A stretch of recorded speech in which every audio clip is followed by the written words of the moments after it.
History of the Kings of Britain by Geoffrey of Monmouth. Translated by Aaron Thompson and J. A. Giles. Introduction.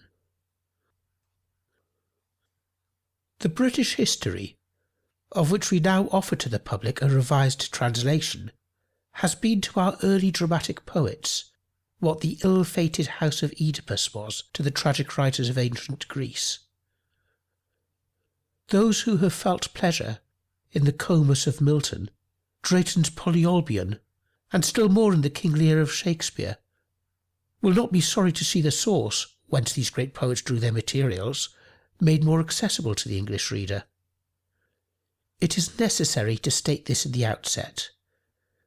We do not insert the British history in our series of early English records as a work containing an authentic narrative, nor do we wish to compare Geoffrey of Monmouth with Bede in point of veracity. But the fact of his having supplied our early poets so large a portion of their subjects, and the universal belief which at one time prevailed as to the authenticity of his history, make it, in every respect, a question whether he ought not to be preserved, whilst the ample allusions and, if we may use the expression, the groundwork on which many of the facts are based, enable us indubitably to introduce him into our series as an addition, though secondary in value, to materials which our readers will find not to be inexhaustible respecting our early history. The work was translated into English by Thompson, and published in 8 volumes, in the year 1718. He followed, for the most part, Comeline's edition of the original, Heidelberg Folio, 1587. Prefixed to the work is a long introduction in which the translator endeavours to defend his author from the charge of having inserted the narrative which he professes to have translated from the old British tongue. It is now, of course, universally admitted that the whole series of British kings, from Brutus downwards, is a tissue of fables, but it may readily be conceded that Geoffrey did not view the matter in this light.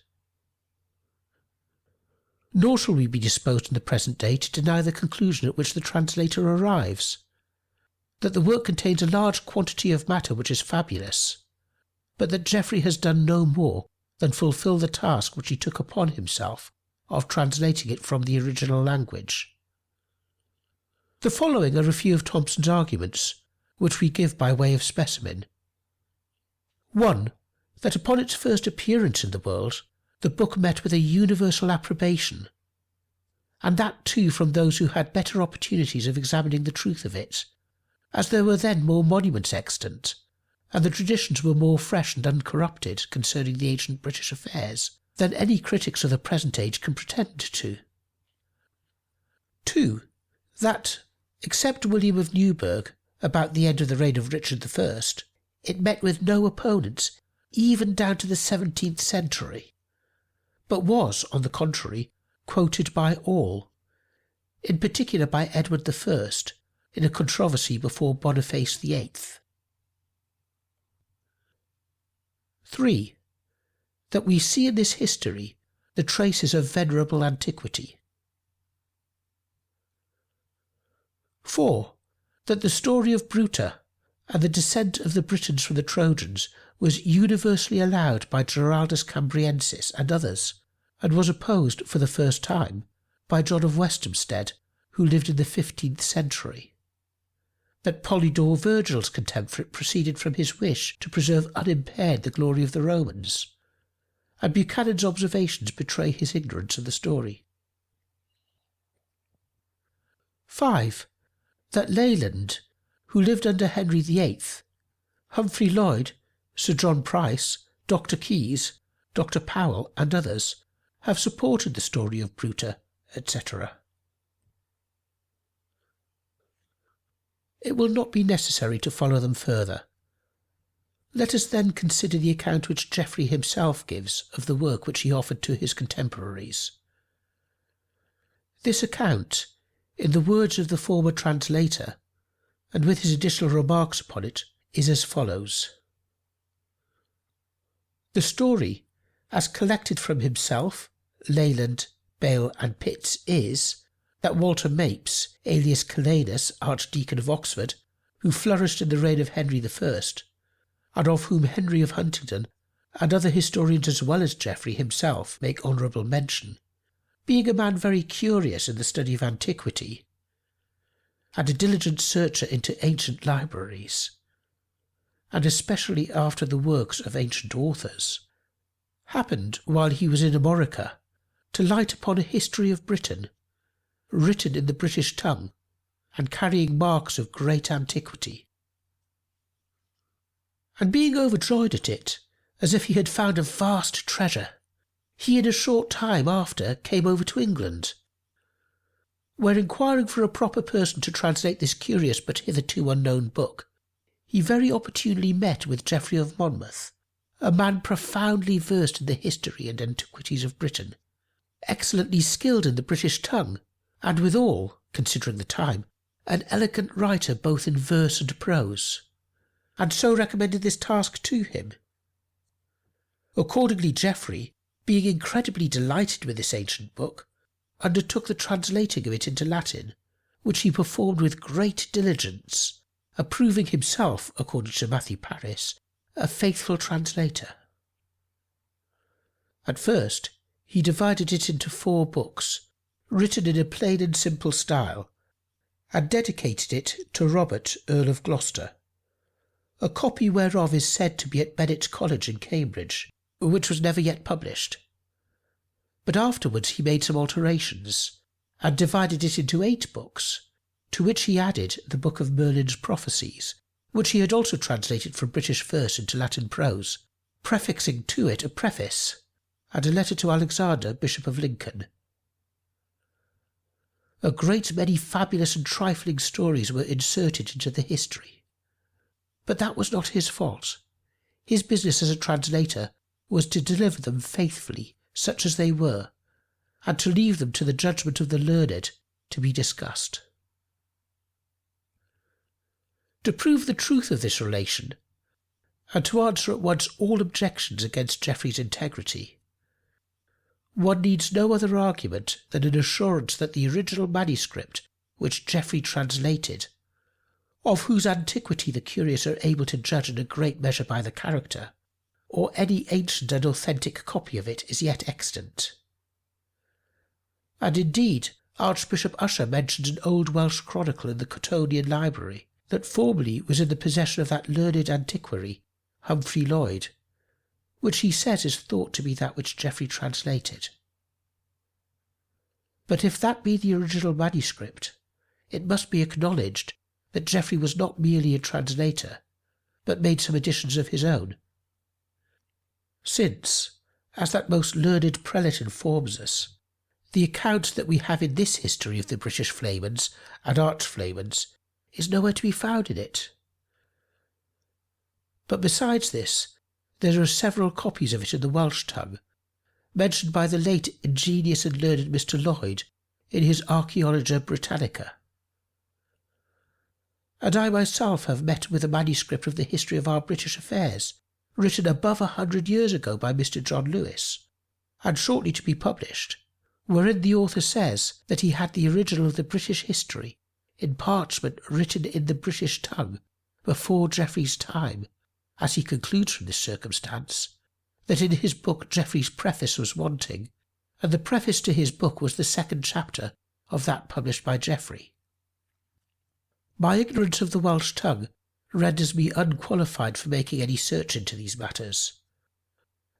And though the search should be attended with never so much satisfaction to those who are able to judge of the antiquity of manuscripts, yet to the generality of readers other arguments would perhaps be more convincing. The above extract informs the English reader of the date at which Geoffrey lived, and every other particular necessary to be known respecting the history of the work. In the present edition, the translation of Thompson has been followed, revised, and corrected wherever the phraseology appeared to be unsuited to the more accurate ears of the present day. A short chronology of the history has been added, which may not be thought out of place by the lovers of Shakespeare, Milton, and our early poets. J. A. Giles, Windlesham Hall, November 1842. End of introduction.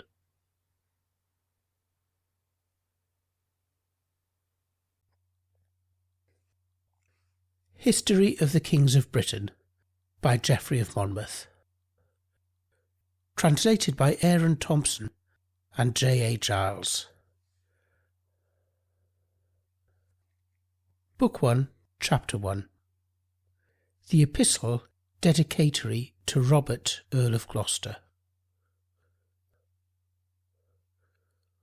Whilst occupied on many and various studies, I happened to light upon the history of the kings of Britain, and wondered that in the account which Gildas and Bede, in their elegant treatises, had given of them, I found nothing said of those kings who had lived here before the incarnation of Christ, nor of Arthur, and many others who succeeded after the incarnation, though their actions both deserved immortal fame, and were also celebrated by many people in a pleasant manner and by heart, as if they had been written.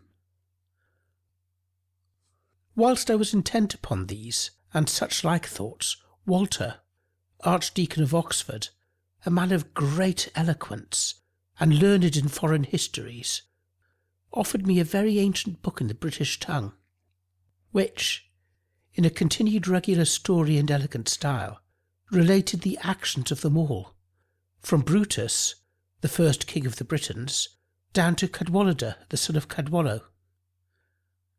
At his request, therefore, though I had not made fine language my study, by collecting florid expressions from other authors, yet contented with my own homely style, I undertook the translation of that book into Latin.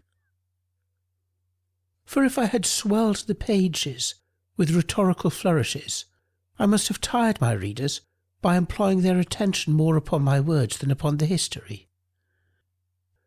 To you, therefore, Robert, Earl of Gloucester, this work humbly sues for the favour of being so corrected by your advice, that it may not be thought to be the poor offspring of Geoffrey of Monmouth, but when polished by your refined wit and judgment, the production of him who had Henry, the glorious King of England, for his father, and whom we see an accomplished scholar and philosopher, as well as a brave soldier and expert commander, so that Britain with joy acknowledges that in you she possesses another Henry. Chapter 2. The First Inhabitants of Britain. Britain, the best of islands, is situated in the Western Ocean, between France and Ireland, being 800 miles long and 200 broad. It produces everything that is useful to man, with a plenty that never fails. It abounds with all kinds of metals, and has plains of large extent, and hills fit for the finest tillage, the richness of whose soil affords variety of fruits in their proper seasons. It has also forests, well stored with all kinds of wild beasts.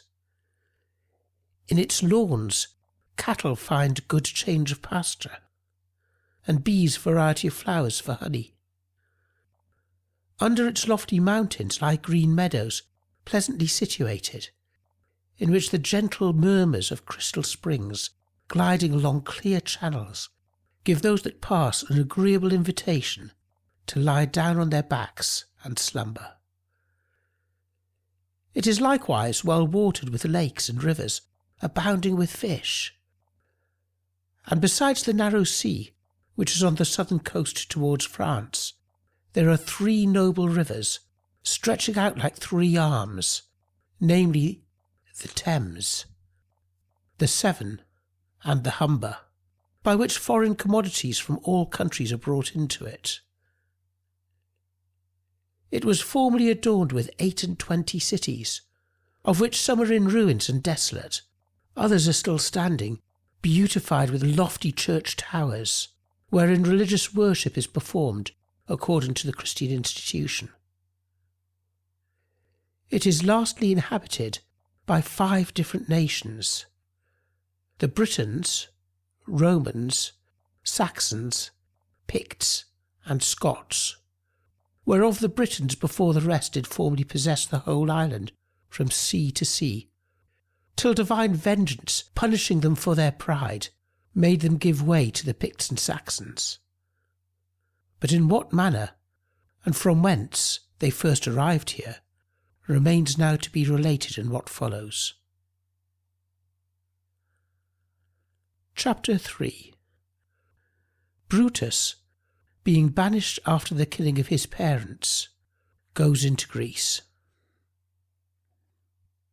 After the Trojan War, Aeneas, flying with Ascanius from the destruction of their city, sailed to Italy. There he was honourably received by King Latinus, which raised against him the envy of Turnus, king of the Rutuli, who thereupon made war against him. Upon then engaging in battle, Aeneas got the victory, and having killed Turnus, obtained the kingdom of Italy, and with it Lavinia, the daughter of Latinus. After his death, Ascanius, succeeding in the kingdom, built Alba upon the Tiber, and begat a son named Silvius, who in pursuit of a private amour took to wife a niece of Lavinia. The damsel soon after conceived, and the father Ascanius, coming to the knowledge of it, commanded his magicians to consult of what sex the child should be.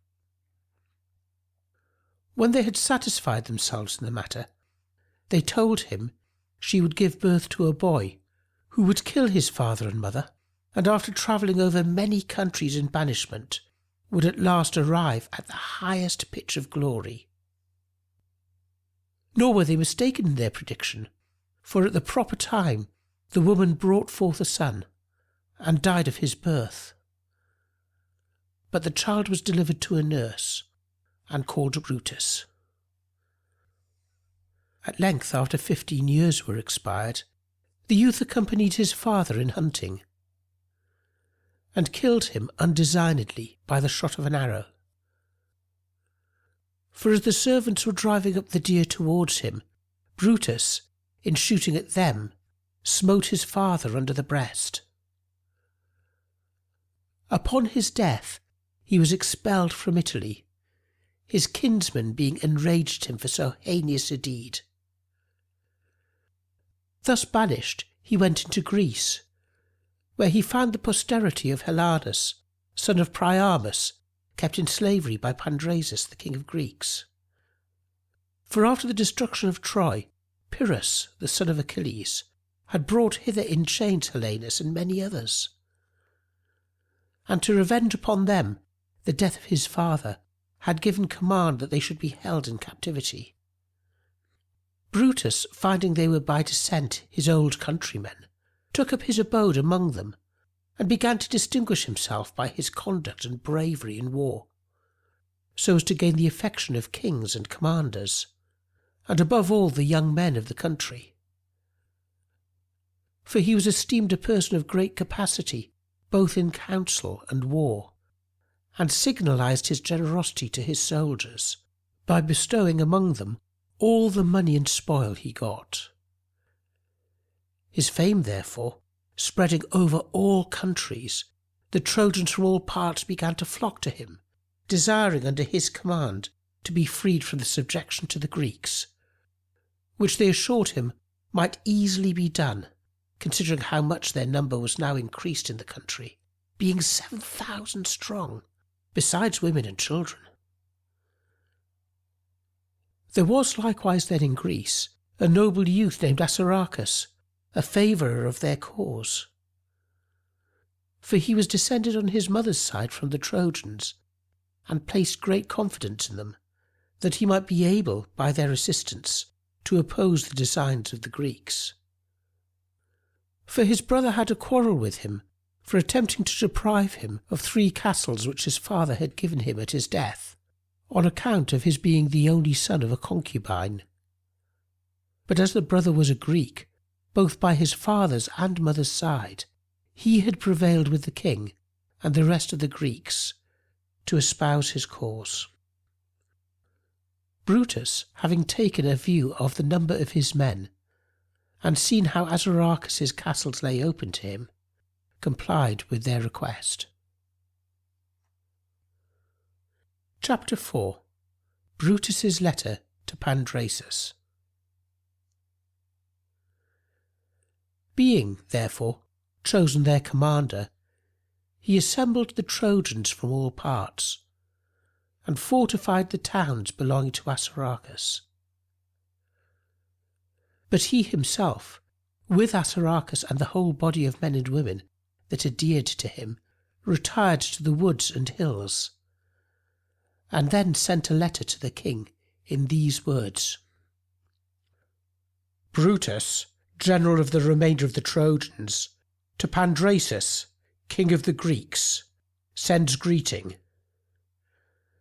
As it was beneath the dignity of a nation descended from the illustrious race of Dardanus to be treated in your kingdom otherwise than the nobility of their birth required, they have betaken themselves to the protection of the woods.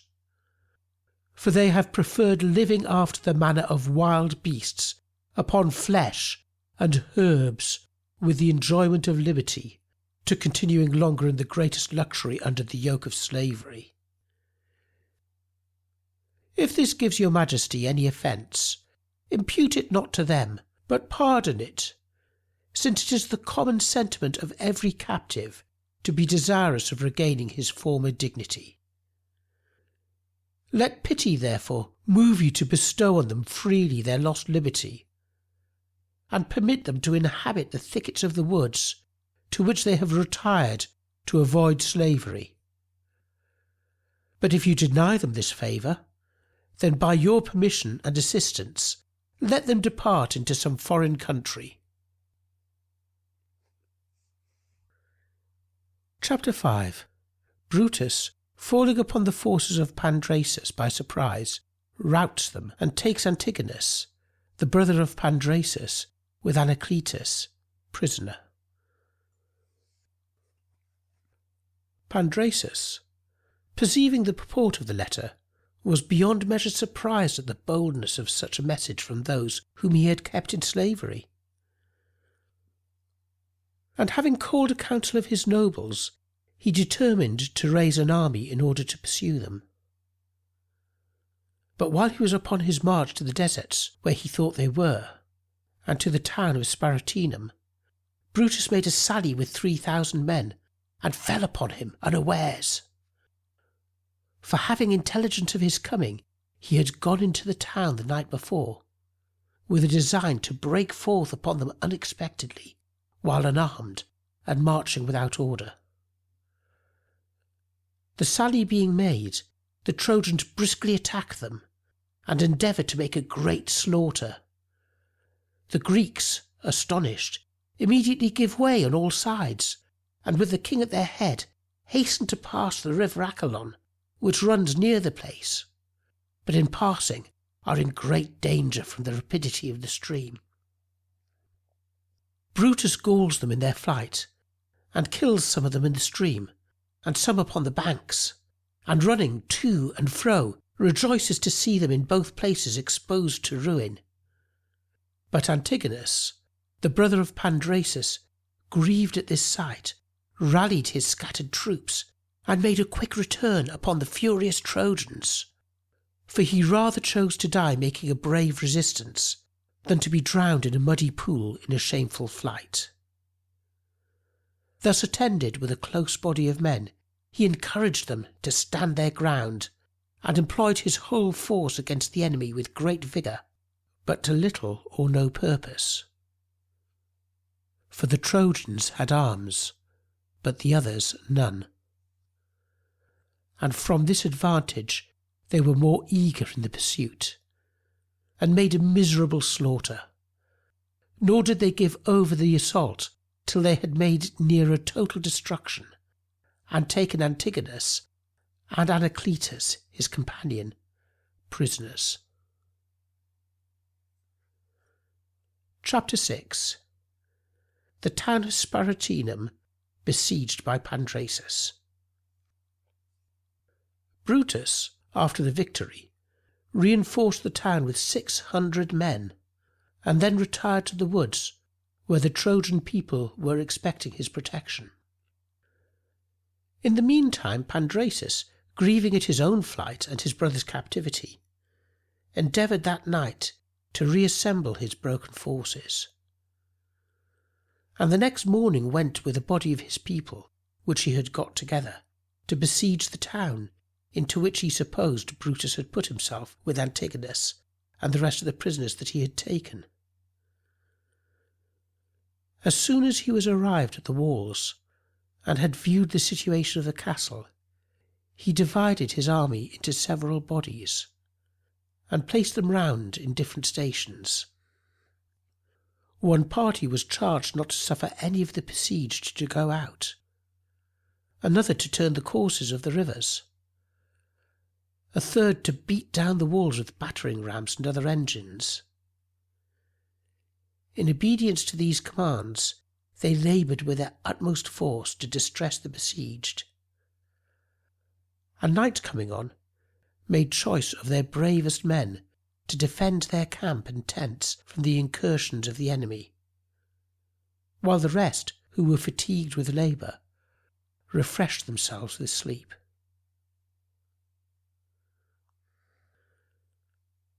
Chapter 7. The besieged ask assistance of Brutus. But the besieged, standing on top of the walls, were no less rigorous to repel the force of the enemy's engines, and assault them with their own, and cast forth darts and firebrands with a unanimous resolution to make a valiant defence. And when a breach was made through the wall, they compelled the enemy to retire, by throwing upon them fire and scalding water. But being distressed through scarcity of provision and daily labour, they sent an urgent message to Brutus to hasten to their assistance, for they were afraid they might be so weakened as to be obliged to quit the town. Brutus, though desirous of relieving them, was under great perplexity, as he had not enough men to stand a pitched battle, and therefore made use of a stratagem, by which he proposed to enter the enemy's camp by night, and having deceived their watch, to kill them in their sleep. But because he knew this was impracticable without the concurrence and assistance of some Greeks, he called to him Anacletus, the companion of Antigonus, and with a drawn sword in his hand, spake to him after this manner: "Noble youth, your own and Antigonus's life is now at an end, unless you will faithfully perform what I command you. This night I design to invade the camp of the Greeks, and fall upon them unawares, but am afraid of being hindered in the attempt if the watch should discover the stratagem. Since it will be necessary, therefore, to have them killed first, I desire to make use of you to deceive them, that I may have the earlier access to the rest. Do you therefore manage this affair cunningly. At the second hour of the night, go to the watch, and with fair speeches tell them that you have brought away Antigonus from prison, and that he has come to the bottom of the woods, where he lies hid among the shrubs, and cannot get any further, by reason of the fetters with which you will pretend that he is bound. Then you will conduct them, as if it were to deliver him, to the end of the wood, where I will attend with a band of men ready to kill them." Chapter 8. Anacletus, in fear of death, betrays the army of the Greeks. Anacletus, seeing the sword threatening him with immediate death while those words were being pronounced, was so terrified as to promise upon oath that on condition he and Antigonus should have longer life granted them, he would execute his command. Accordingly, the agreement being confirmed, at the second hour of the night he directs his way towards the Grecian camp. And when he was come near it, the watch, who were then narrowly examining all the places where anyone could hide, ran out from all parts to meet him, and demanded the occasion of his coming, and whether it was not to betray the army. He, with a show of great joy, made the following answer: "I come not to betray my country, but having made my escape from the prison of the Trojans, I fly hither to desire you would go with me to Antigonus, whom I have delivered from Brutus's chains. For being not side to come with me for the weight of his fetters, I have a little while ago caused him to lie hid among the shrubs at the end of the wood, till I could meet with someone whom I might conduct to his assistance." While they were in suspense about the truth of his story, there came one who knew him, and after he had saluted him, told them who he was, so that now, without any hesitation, they quickly called their absent companions, and followed him to the wood where he had told them Antigonus lay hid.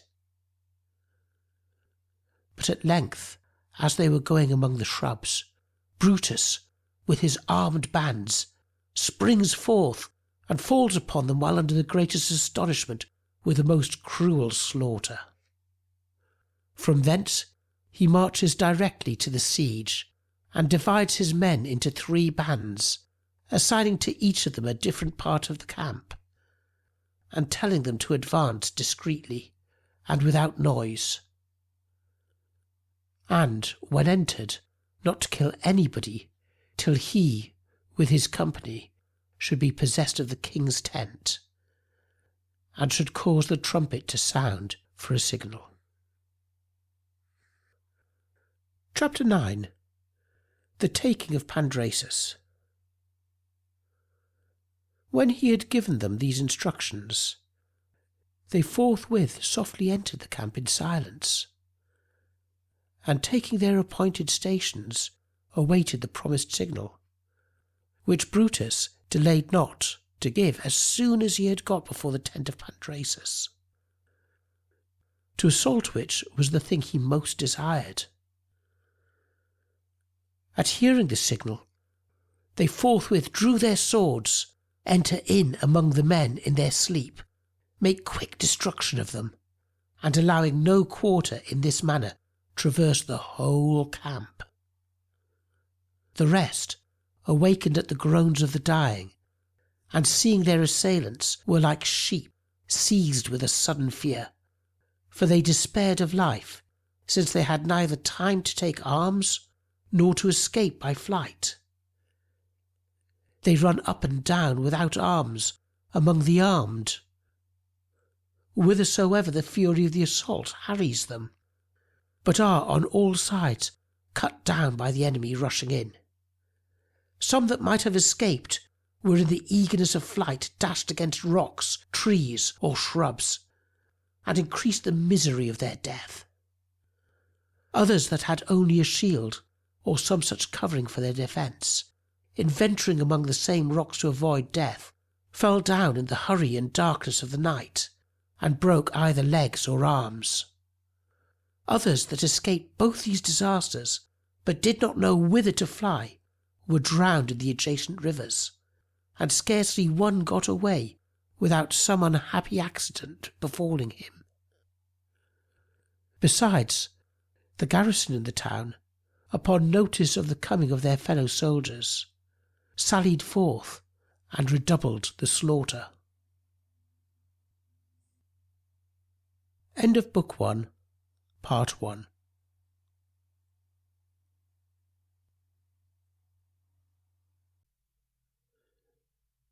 History of the Kings of Britain by Geoffrey of Monmouth. Translated by Aaron Thompson and J. A. Giles. Chapter 10. A consultation about what is to be asked of the captive king. But Brutus, as was said before, having possessed himself of the king's tent, made it his business to keep him a safe prisoner, for he knew he could more easily attain his ends by preserving his life than by killing him. But the party that was with him, allowing no quarter, made an utter destruction in that part which they had gained. The night being spent in this manner, when the next morning discovered to their view so great an overthrow of the enemy, Brutus, in transports of joy, gave full liberty to his men to do what they pleased with the plunder, and then entered the town with the king, to stay there till they had shared it among them. Which done, he again fortified the castle, gave orders for burying the slain, and retired with his forces to the woods in great joy for the victory. After the rejoicings of his people on this occasion, their renowned general summoned the oldest of them and asked their advice, what he had best desire of Pandrasus, who, being now in their power, would readily grant whatever they would request of him in order to regain his liberty. They, according to their different fancies, desired different things. Some urged him to request that a certain part of the kingdom might be assigned them for their habitation. Others that he would demand leave to depart, and to be supplied with necessaries for their voyage.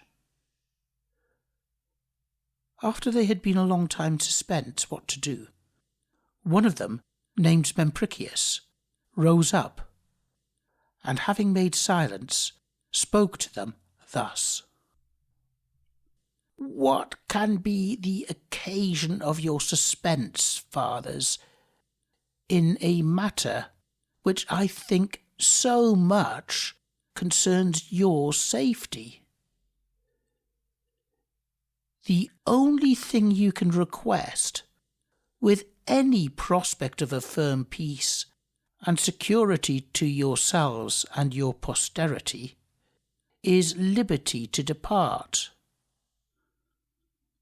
For if you make no better terms with Pandrasus for his life than only to have some part of the country assigned you to live among the Greeks, you will never enjoy a lasting peace, while the brothers, sons, or grandsons of those whom you killed yesterday shall continue to be your neighbours. So long as the memory of their fathers' deaths shall remain, they will be your mortal enemies, and upon the least trifling provocation will endeavour to revenge themselves. Nor will you be sufficiently numerous to withstand so great a multitude of people. And if you shall happen to fall out among yourselves, their number will daily increase, yours diminish.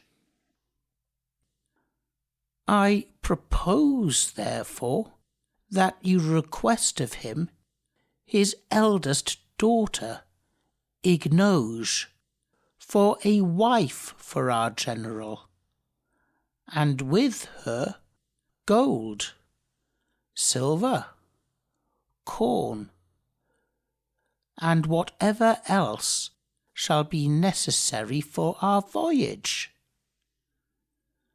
If we obtain this, we may, with his leave, remove to some other country. Chapter 11.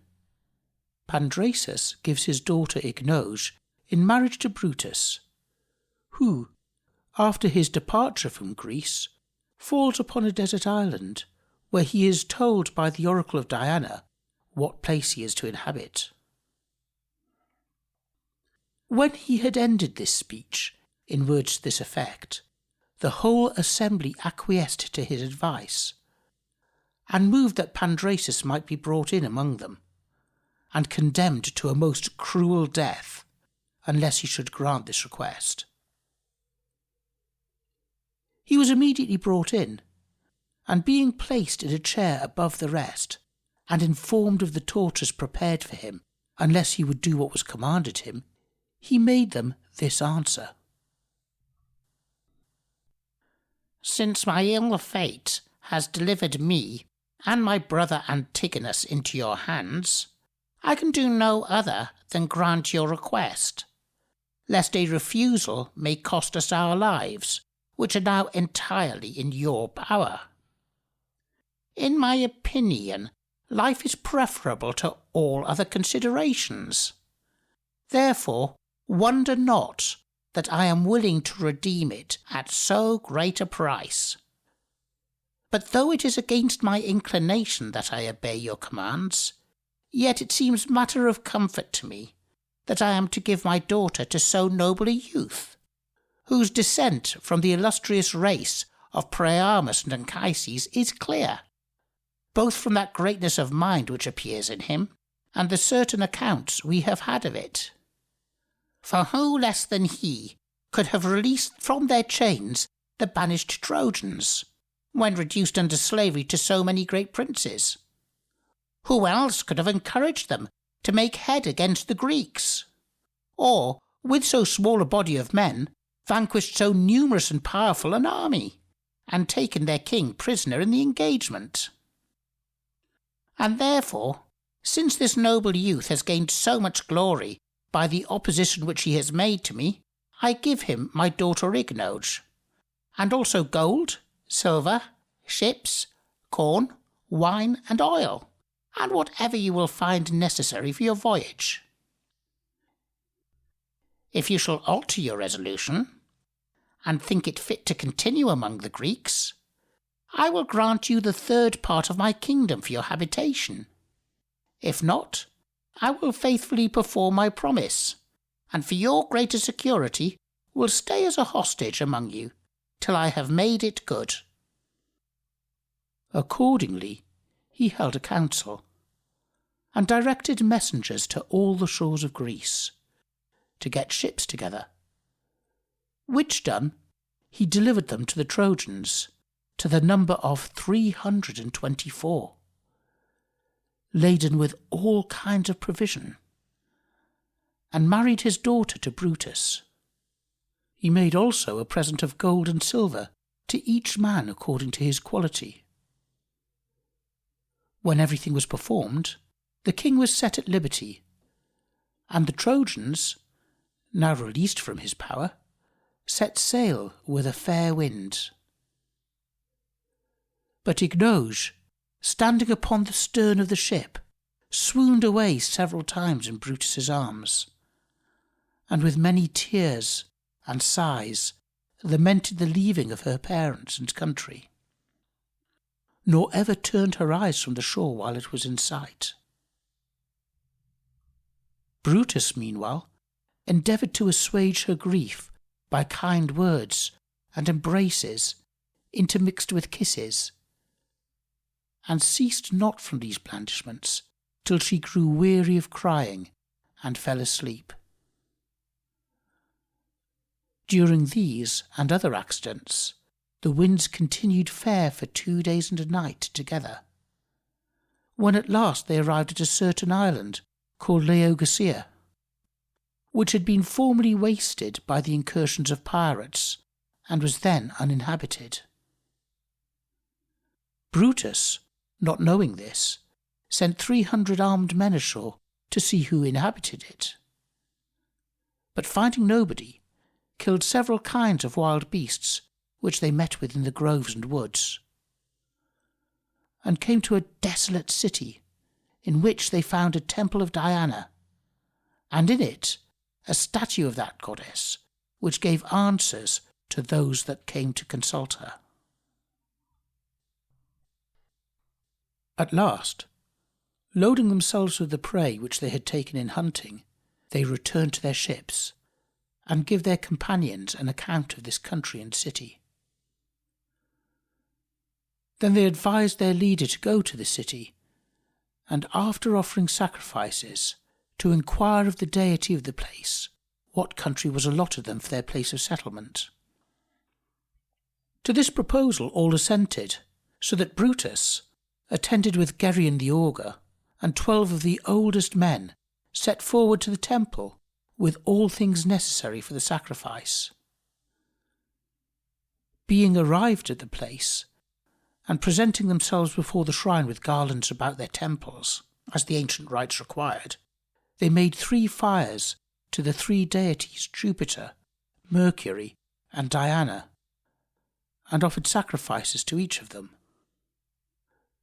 Brutus himself, holding before the altar of the goddess a consecrated vessel filled with wine and the blood of a white hart, with his face looking up to the image, broke silence in these words: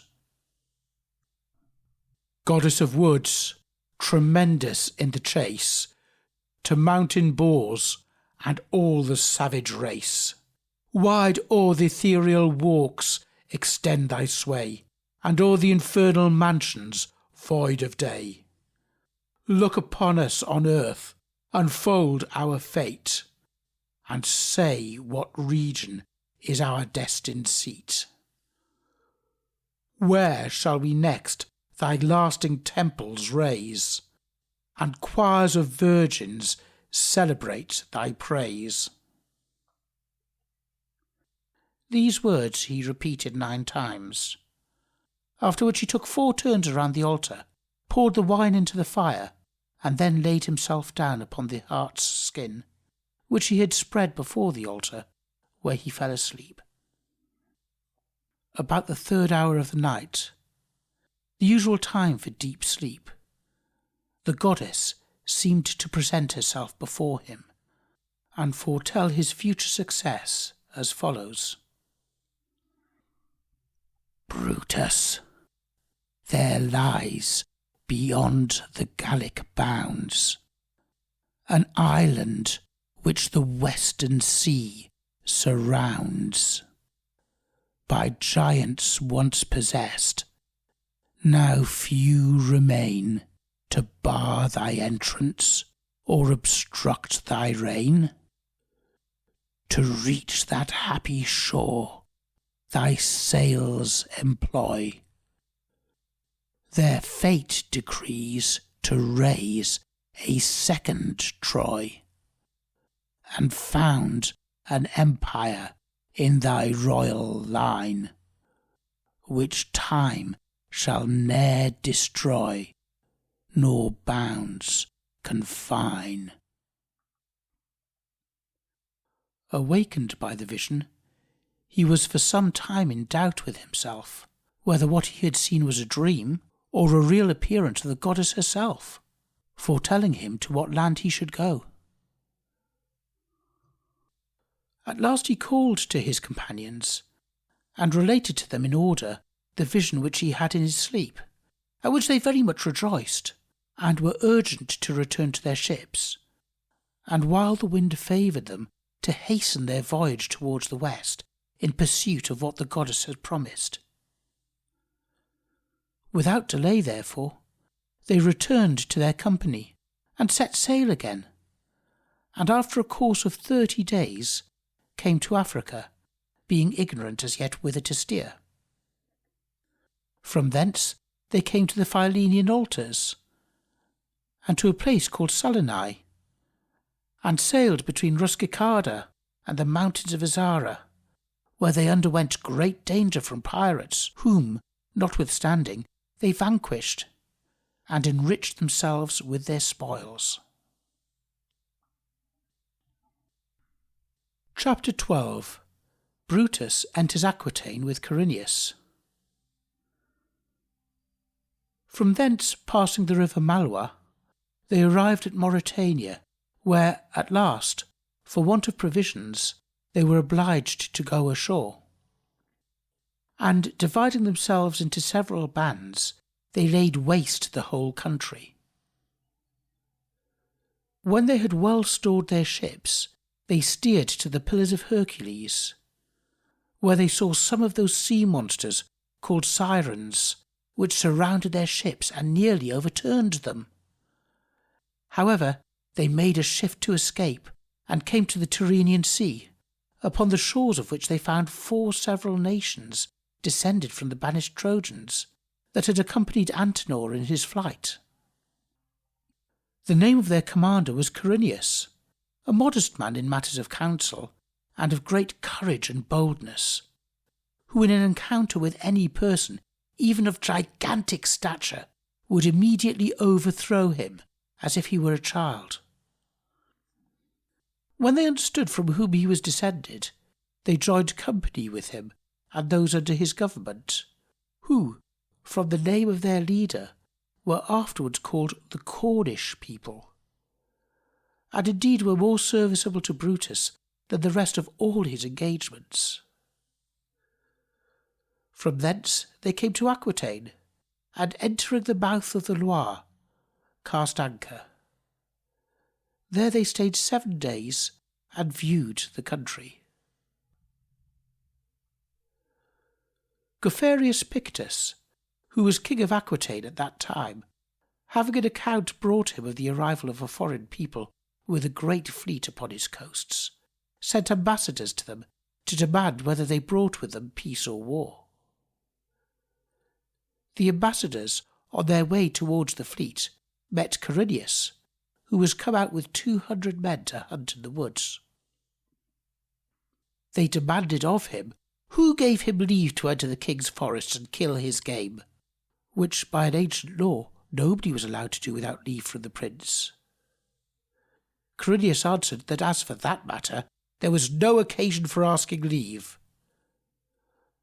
Upon which one of them, named Imbertus, rushing forward with a full-drawn bow, levelled a shot at him. Corineus avoids the arrow and immediately runs up to him, and with his bow in his hand breaks his head. The rest narrowly escaped, and carried the news of this disaster to Geoffrey. The Pictavian general was struck with sorrow for it, and immediately raised a vast army to revenge the death of his ambassador. Brutus, on the other hand, upon hearing the rumour of his coming, sends away the women and children to the ships, which he took care to be well guarded, and commands them to stay there, while he, with the rest that are able to bear arms, should go to meet the army. At last, an assault being made, a bloody fight ensued, in which, after a great part of the day had been spent, Corineus was ashamed to see the Aquitanians so bravely stand their ground, and the Trojans maintaining the fight without victory. He therefore takes fresh courage, and drawing off his men to the right wing, breaks in upon the very thickest of his enemies, where he made such slaughter on every side, that at last he broke the line and put them all to flight. In this encounter he lost his sword, but by good fortune met with a battle-axe, with which he clave down to the waist everyone that stood in his way. Brutus and everybody else, both friends and enemies, were amazed at his courage and his strength, for he brandished about his battle-axe among the flying troops, and terrified them not a little with these insulting words: "Whither fly, you cowards? Whither fly, ye base wretches? Stand your ground, that ye may encounter Corineus. What, for shame? Do so many thousands of you fly one man? However, take this comfort for your flight, that you are pursued by one before whom the Tyrrhenian giants could not stand their ground, but fell down slain in heaps together." Chapter 13. Geoffrey routed by Brutus. At these words, one of them, named Tabardus, who was a consul, returns with 300 men to assault him. But Corineus, with his shield, wards off the blow, and lifting up his battle-axe, gave him such a stroke upon the top of his helmet that at once he clave him down to the waist, and then rushing upon the rest, he made terrible slaughter by wheeling about his battle-axe among them, and, running to and fro, seemed more anxious to inflict blows upon the enemy than careful to avoid those they aimed at him. Some had their hands and arms, some their very shoulders, and some again their heads, and others their legs, cut off by him. All fought with him only, and he alone seemed to fight with all. Brutus, seeing him thus beset, out of regard to him, runs with a band of men to his assistance, at which the battle is again renewed with vigour and with loud shouts, and great numbers slain on both sides. But now the Trojans presently gained the victory, and put Geoffrius with his Pictavians to flight. The king, after a narrow escape, went to several parts of Gaul to procure succours among such princes as were related or known to him. At that time Gaul was subject to 12 princes, who with equal authority possessed the whole country. These receive him courteously, and promise with one consent to expel the foreigners from Aquitaine. Chapter 14. Brutus, after his victory over Geoffrius, ravages Aquitaine with fire and sword. Brutus, in joy for the victory, enriches his men with the spoils of the slain, and then, dividing them into several bodies, marches into the country with a design to lay it waste, and load his fleet with the spoil. With this view, he sets the cities on fire, and seizes the riches that were in them, destroys the fields, and makes dreadful slaughter among the citizens and common people, being unwilling to leave so much as one alive of that wretched nation. While he was making this destruction all over Aquitaine, he came to a place where the city of Tours now stands, which he afterwards built, as Homer testifies. As soon as he looked out a place convenient for the purpose, he pitched his camp there, for a place of safe retreat when occasion should require.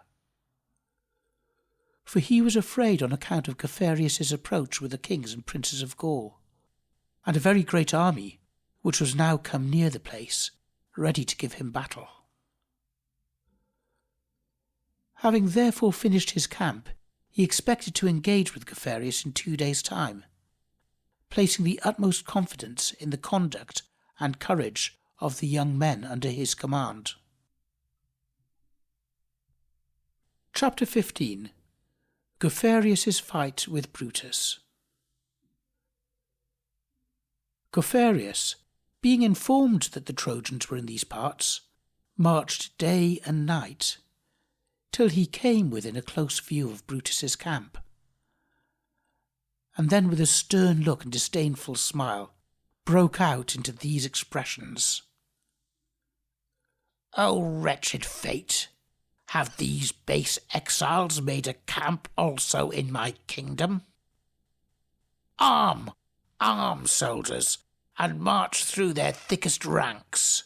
We shall soon take these pitiful fellows like sheep, and disperse them throughout our kingdom for slaves." At these words they prepared their arms, and advanced in 12 bodies towards the enemy. Brutus, on the other hand, with his forces drawn up in order, went forth bodily to meet them, and gave his men directions for their conduct, where they should assault, and where they should be upon the defensive. At the beginning of the attack, the Trojans had the advantage, and they made a rapid slaughter of the enemy, of whom there fell near 2,000, which so terrified the rest that they were on the point of running away. But as the victory generally falls to that side which has very much the superiority in numbers, so the Gauls, being 3-1 in number, though overpowered at first, yet at last joining in a great body together, broke in among the Trojans, and forced them to retire to their camp with much slaughter. The victory thus gained, they besieged them in their camp, with a design not to suffer them to stir out, until they should either surrender themselves prisoners, or be cruelly starved to death with a long famine. In the meantime, Quirinius, the night following, entered into consultation with Brutus, and proposed to go out that night by byways, and conceal himself in an adjacent wood till break of day. And while Brutus should sally forth upon the enemy in the morning twilight, he, with his company, would surprise them from behind, and put them to slaughter. Brutus was pleased with this stratagem of Quirinius, who, according to his engagement, got out cunningly with 3,000 men, and put himself under the covert of the woods.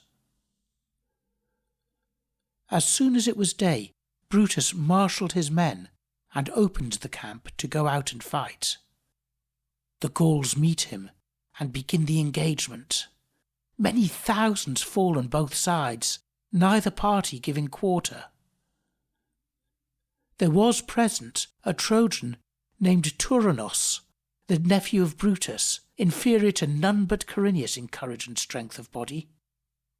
He alone with his sword killed 600 men, but at last was unfortunately slain himself by the number of Gauls that rushed upon him.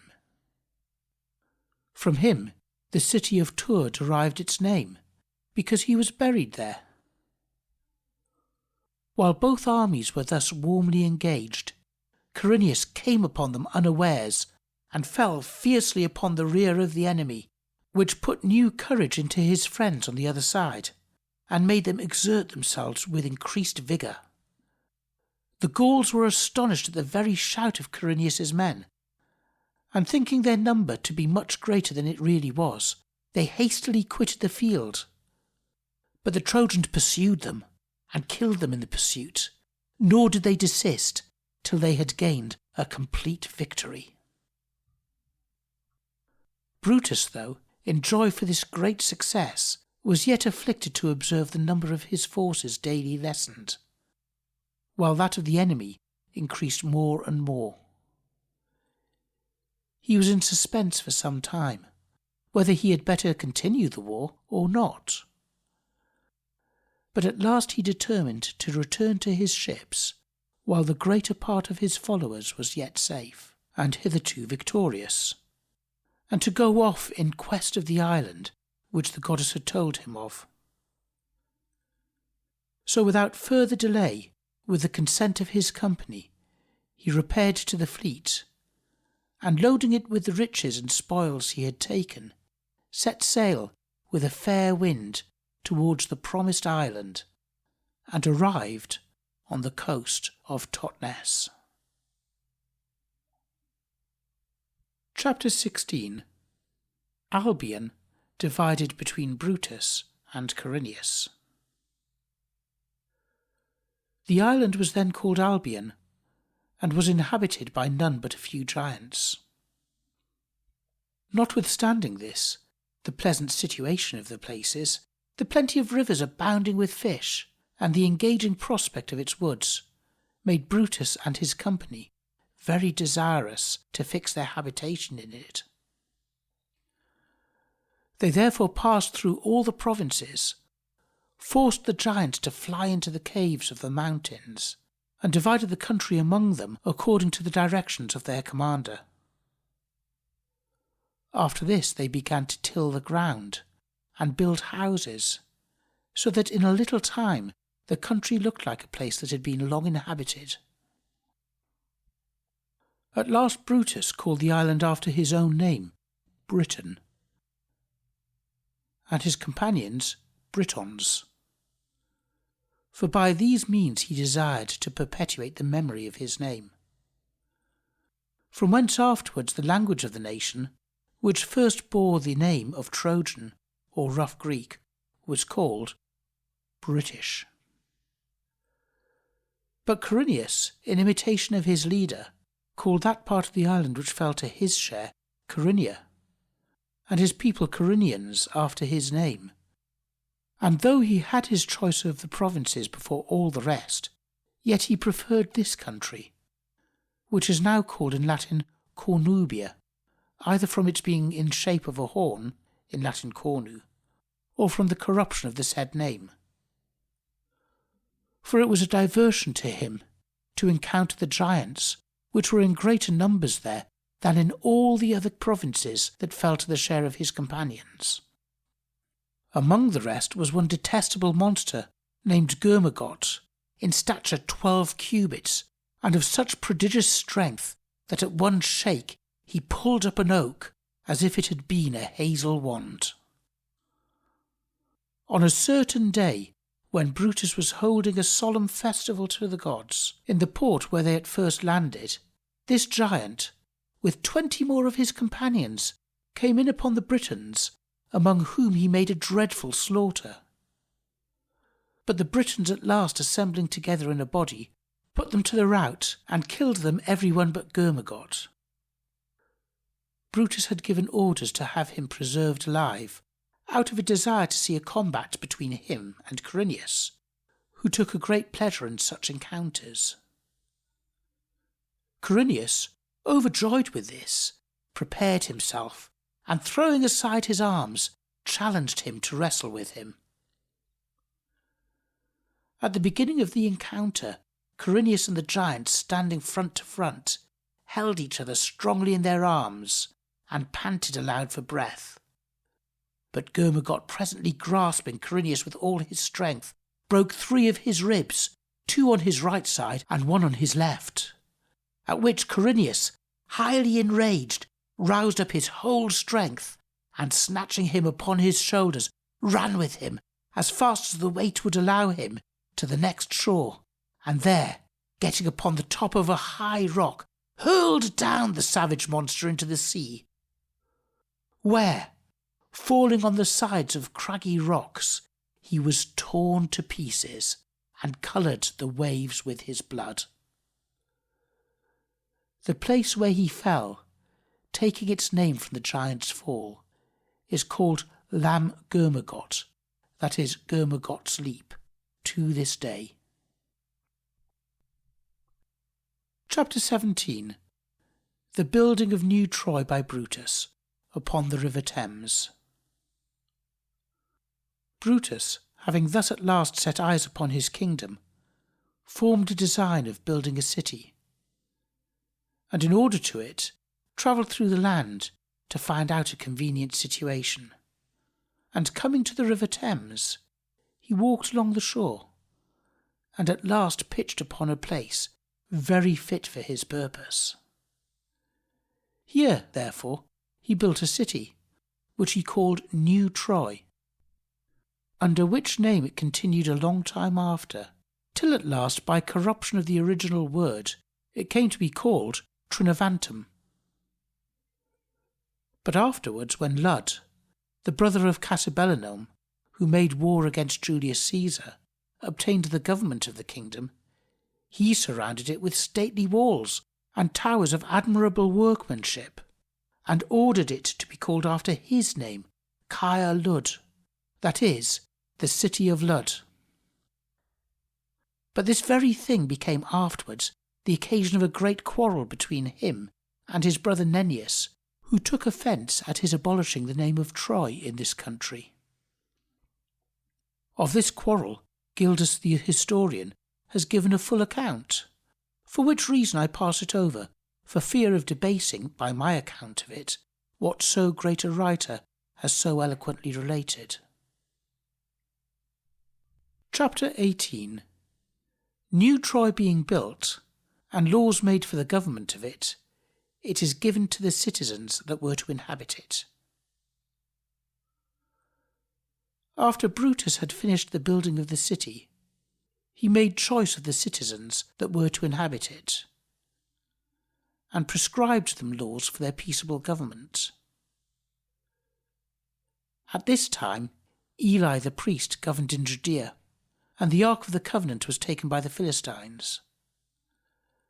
At this time also, the sons of Hector, after the expulsion of the posterity of Antenor, reigned in Troy, as in Italy did Silvius Aeneas, the son of Aeneas, the uncle of Brutus, and the third king of the Latins. End of Book 1, Part 2.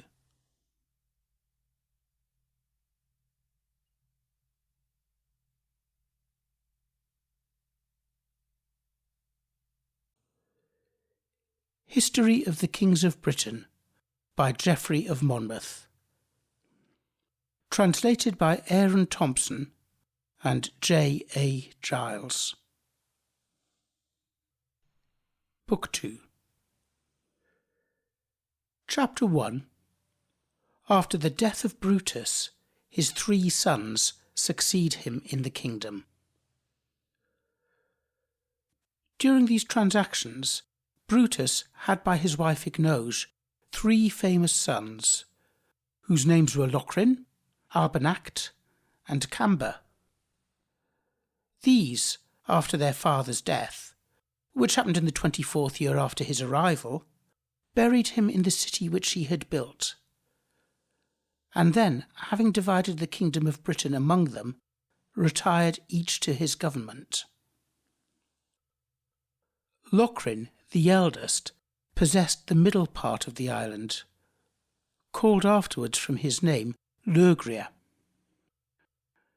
Camber had that part which lies beyond the river Severn, now called Wales, but which was for a long time called Cambria, and hence that people still call themselves in their British tongue Cambri. Albanact, the younger brother, possessed the country he called Albania, now Scotland.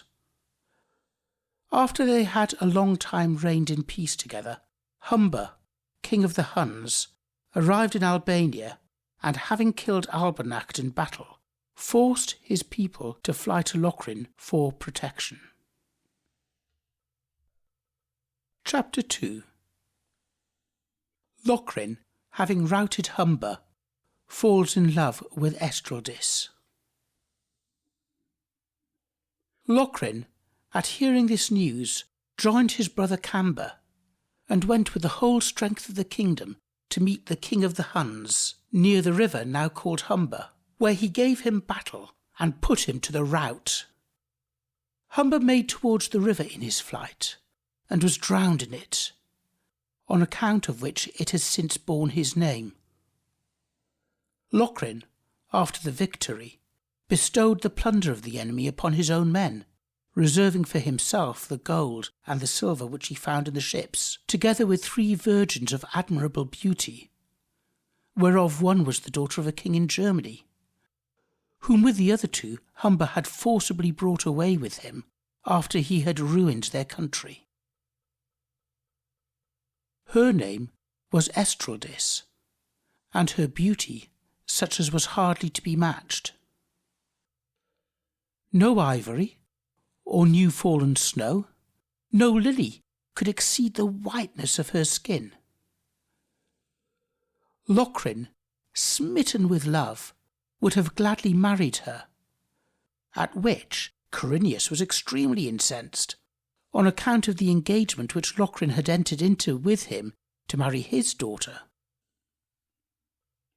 Chapter 3. Corineus resents the affront put upon his daughter.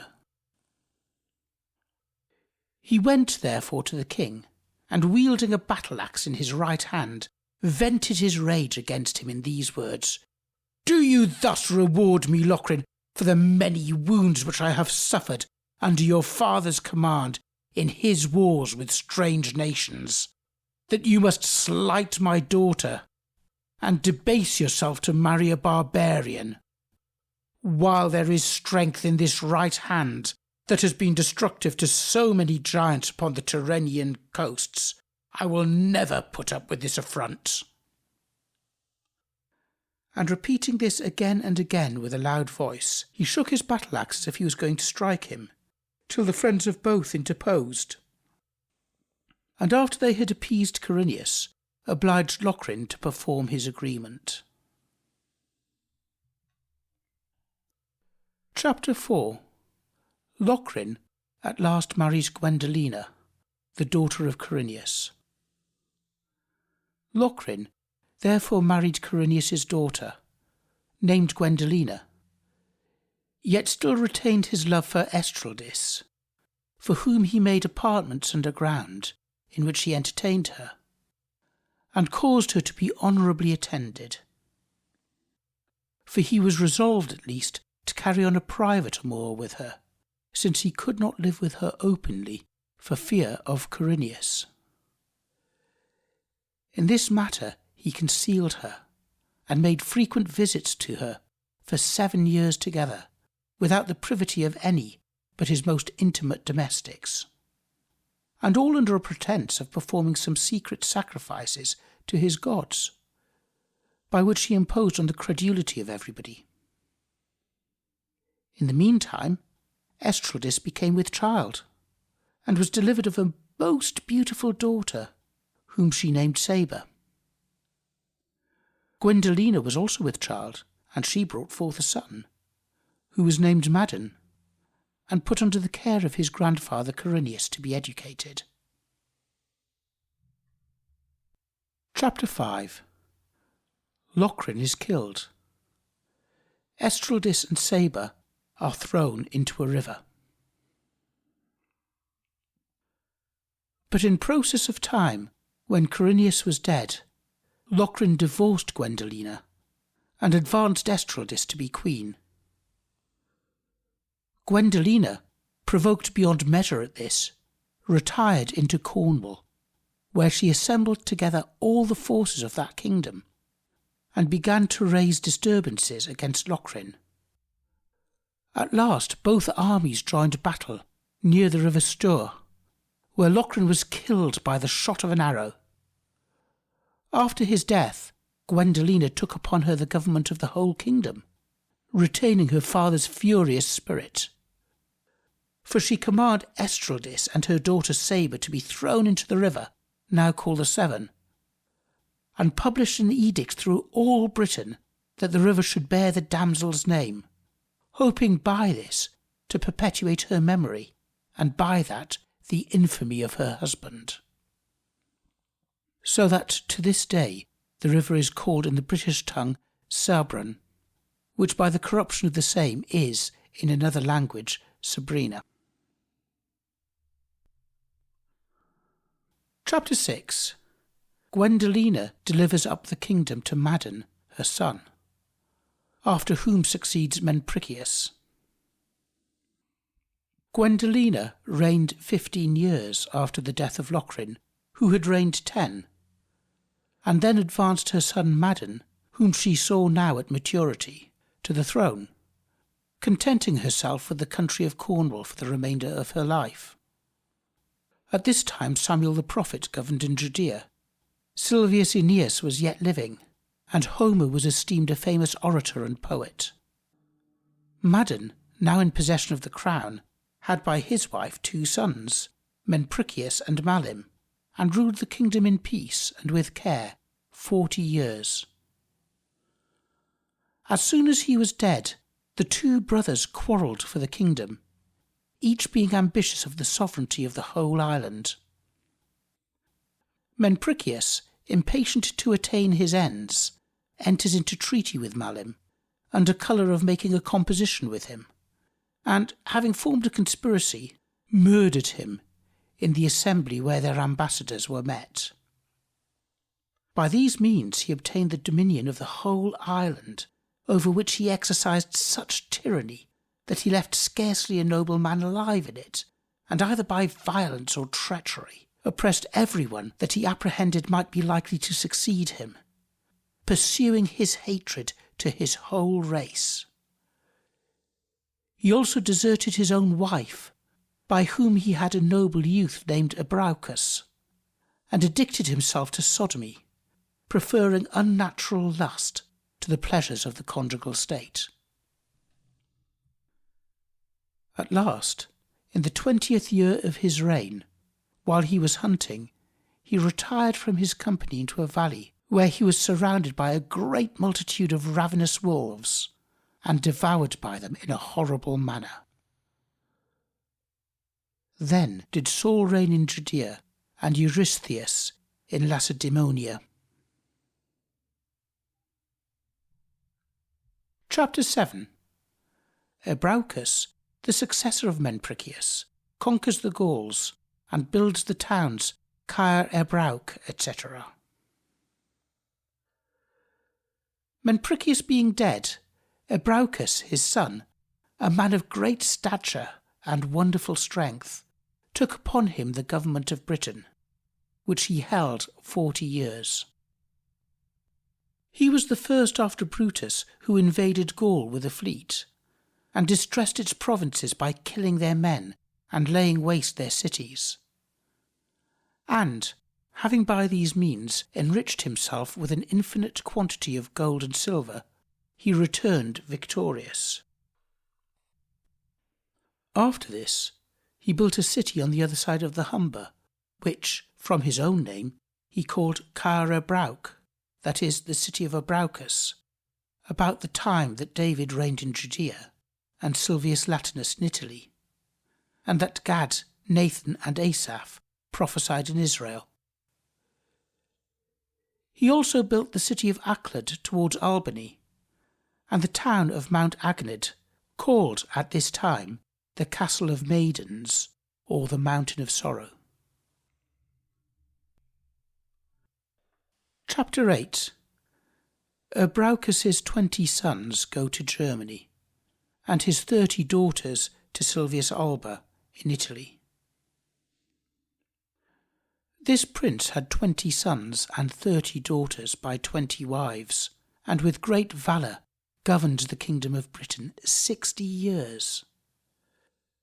The names of his sons were Brutus, surnamed Greenshield, Margadud, Cecilius, Regin, Morivid, Bladud, Lagon, Bodloan, Kincar, Spaden, Gaul, Dardan, Eldad, Ivor, Gangu, Hector, Kerin, Rud, Assarach, Buell.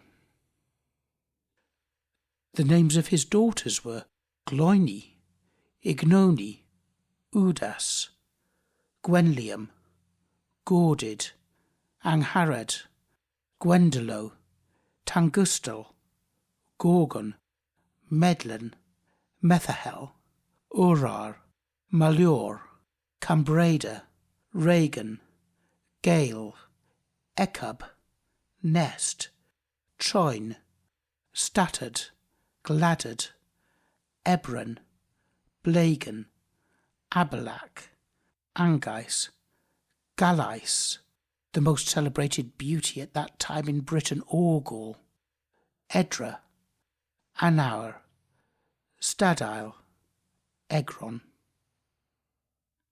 All these daughters their father sent into Italy to Silvius Alba, who reigned after Silvius Latinus, where they were married among the Trojan nobility, the Latin and Sabine women refusing to associate with them. But the sons, under the conduct of their brother Assaracus, departed in a fleet to Germany, and having, with the assistance of Silvius Alba, subdued the people there, obtained that kingdom. Chapter 9. After Abraucus reigns Brutus his son. After him Leal, and after Leal Hudibras. But Brutus, surnamed Greenshield, stayed with his father, whom he succeeded in the government, and reigned 12 years. After him reigned Leal his son, a peaceable and just prince, who, enjoying a prosperous reign, built in the north of Britain a city called by his name, Carlisle, at the same time that Solomon began to build the temple of Jerusalem, and the Queen of Sheba came to hear his wisdom. At which time also Silvius Epitus succeeded his father Alba in Italy. Leal reigned 25 years, but towards the latter end of his life grew more remiss in his government, so that his neglect of affairs speedily occasioned a civil dissension in the kingdom. After him reigned his son Hudibras, 39 years, and composed the civil dissension among his people. He built Caerleon or Canterbury, Caergwen or Winchester, and the town of Mount Pallador, now Shaftesbury. At this place an eagle spoke while the wall of the town was being built. And indeed I would have transmitted the speech to posterity had I thought it true as the rest of the history. At this time reigned Capys, the son of Epitus, and Haggai, Amos, Joel, and Azariah were prophets in Israel. End of Book 2, Part 1.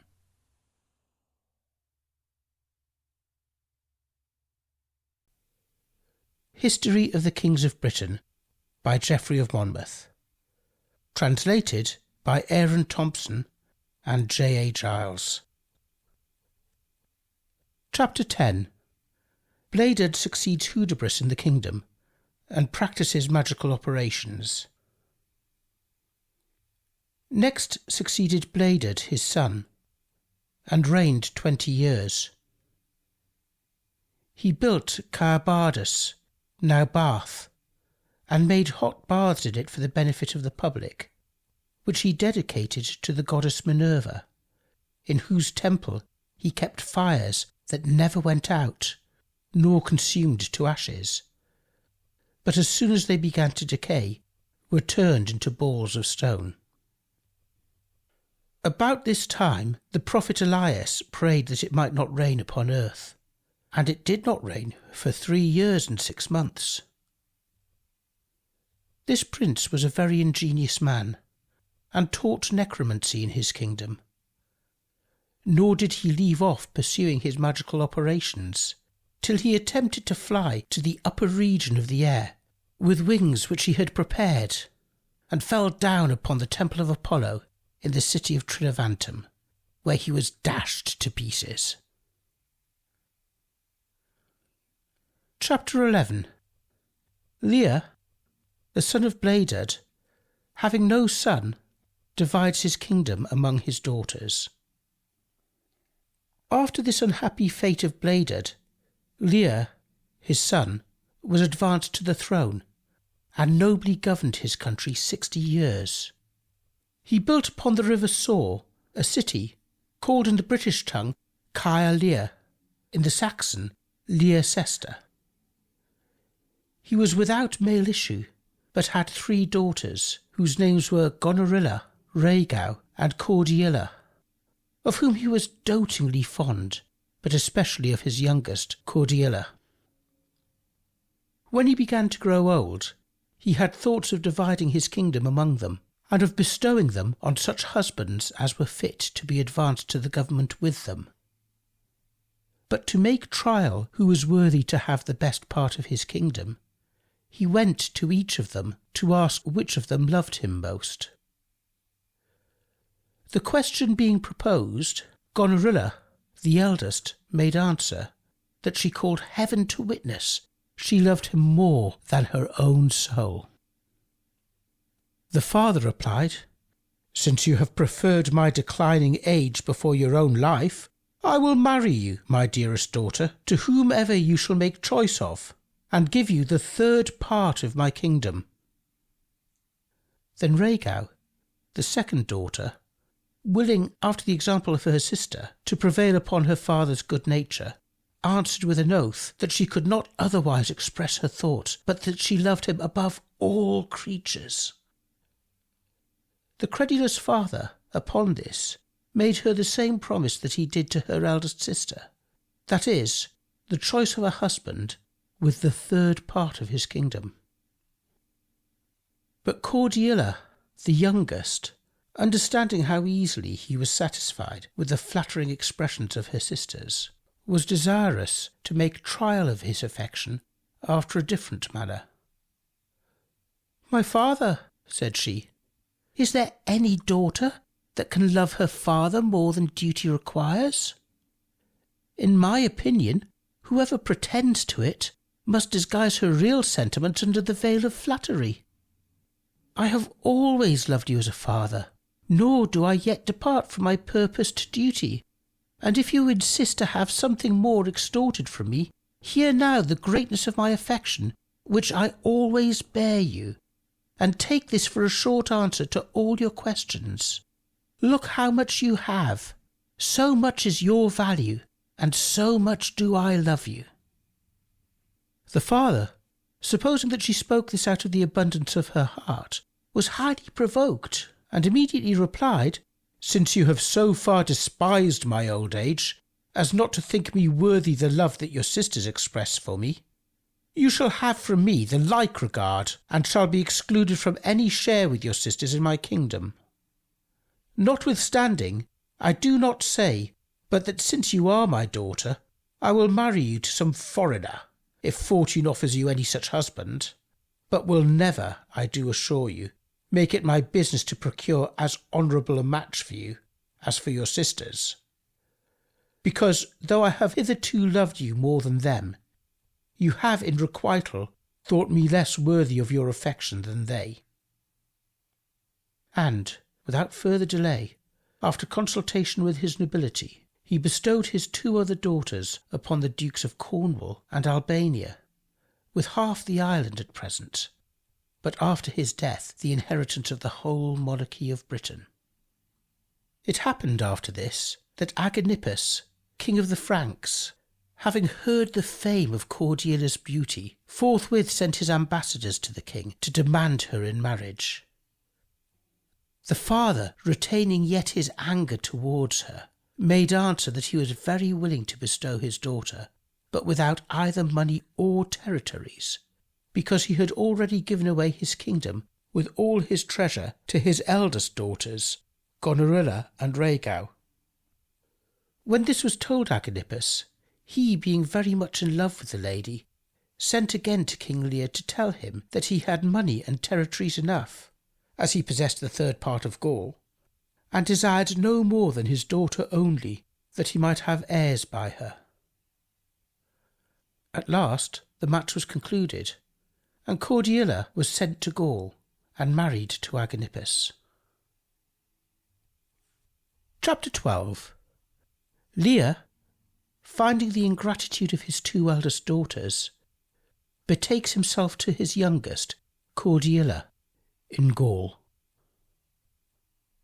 A long time after this, when Lear came to be infirm through old age, the 2 dukes, on whom he had bestowed Britain with his 2 daughters, fostered an insurrection against him and deprived him of his kingdom, and of all regal authority which he had hitherto exercised with great power and glory.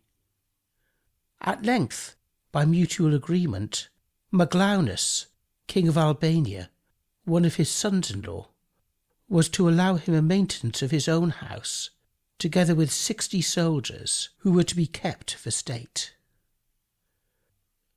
After 2 years' stay with his son-in-law, his daughter Gonerilla grudged the number of his men, who began to upbraid the ministers of the court with their scanty allowance, and having spoken to her husband about it, gave orders that the number of her father's followers should be reduced to 30, and the rest discharged.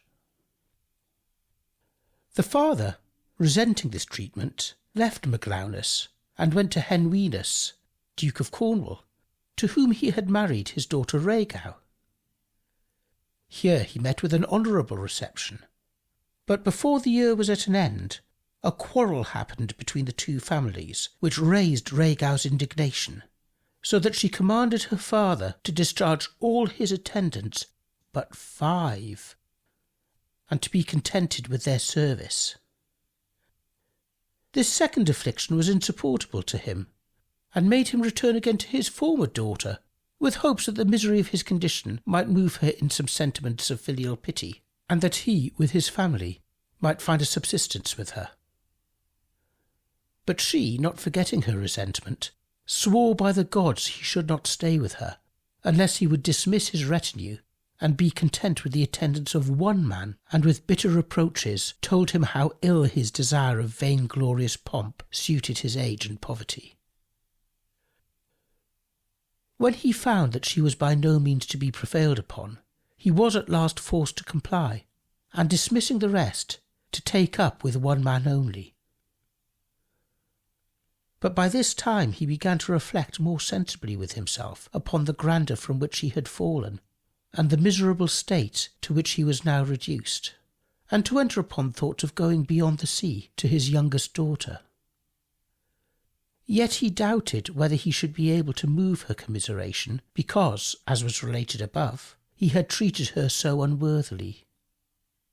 However, disdaining to bear any longer such base usage, he took ship for Gaul. In his passage he observed that he had only the 3rd place given him among the princes that were with him in the ship, at which, with deep sighs and tears, he burst forth into the following complaint. O irreversible decrees of the fates, that never swerve from your stated course! Why did you ever advance me to an unstable felicity, since the punishment of lost happiness is greater than the sense of present misery? The remembrance of the time when vast numbers of men obsequiously attended me in the taking of cities and wasting the enemy's countries more deeply pierces my heart than the view of my present calamity, which has exposed me to the derision of those who were formerly prostrate at my feet. O the enmity of fortune! Shall I ever again see the day when I may be able to reward those according to their deserts who have forsaken me in my distress? How true was thy answer, Cordelia, when I asked thee concerning thy love to me. As much as you have, so much is your value, and so much do I love you. While I had anything to give, they valued me, being friends not to me but to my gifts. They loved me then, but they loved my gifts much more. When my gifts ceased, my friends vanished. But with what face shall I presume to see you, my dearest daughter, since in my anger I married you upon worse terms than your sisters, who, after all the mighty favours they have received from me, suffer me to be in banishment and poverty?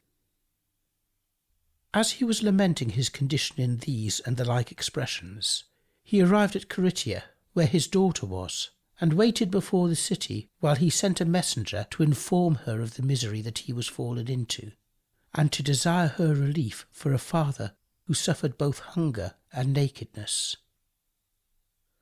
Cordelia was startled at the news, and wept bitterly, and with tears asked how many men her father had with him.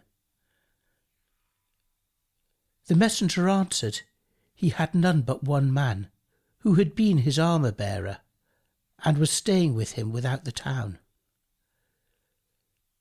Then she took what money she thought might be sufficient, and gave it to the messenger, with orders to carry her father to another city, and there give out that he was sick, and to provide for him bathing, clothes, and all other nourishment. She likewise gave orders that he should take into his service 40 men, well clothed and accoutred, and that when all things were thus prepared, he should notify his arrival to King Agenippus and his daughter. The messenger quickly returning, carried Lear to another city, and there kept him concealed till he had done everything that Cordelia had commanded. Chapter 13. He is very honourably received by Cordelia and the King of Gaul. As soon as he was provided with his royal apparel, ornaments, and retinue, he sent word to Agenippus and his daughter that he was driven out of his kingdom of Britain by his sons-in-law, and was come to them to procure their assistance for recovering his dominions. Upon which they, attended with their chief ministers of state and the nobility of the kingdom, went out to meet him, and received him honourably, and gave into his management the whole power of Gaul, since such time as he should be restored to his former dignity. Chapter 14. Lear, being restored to the kingdom by the help of his son-in-law and Cordelia, dies. In the meantime, Agenippus sent officers over all Gaul to raise an army to restore his father-in-law to his kingdom of Britain.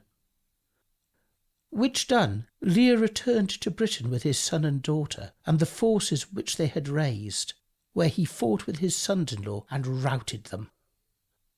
Having thus reduced the whole kingdom to his power, he died in the 3rd year after. Agenippus also died, and Cordeilla, obtaining the government of the kingdom, buried her father in a certain vault, which she ordered to be made for him under the river Soar in Leicester, and which had been built originally under the ground to the honour of the god Janus. And here all the workmen of the city, upon the anniversary solemnity of that festival, used to begin their yearly labours. Chapter 15. Cordeilla, being imprisoned, kills herself. Margan, aspiring to the whole kingdom, is killed by Cunidagius. After a peaceable procession of the government for 5 years, Cordeilla began to meet with disturbances from the sons of her sisters, being both young men of great spirit, whereof one named Margan was born to Maglaunus, and the other named Cunidagius to Henwenus. These, after the death of their fathers, succeeding them in their dukedoms, were incensed to see Britain subject to a woman, and raised forces in order to raise a rebellion against the queen. Nor would they desist from hostilities till, after a general waste of their countries and several battles fought, they at last took her and put her in prison, where for grief at the loss of her kingdom she killed herself. After this they divided the island between them, of which the part that reaches from the north side of the Humber to Caithness fell to Margan. The other part from the same river westward was Cunidagius's share. At the end of 2 years, some restless spirits that took pleasure in the troubles of the nation had access to Margan, and inspired him with vain conceits, by representing to him how mean and disgraceful it was for him not to govern the whole island, which was due his right by birth. Stirred up with these and the like suggestions, he marched with an army through Cunidagius's country, and began to burn all before him.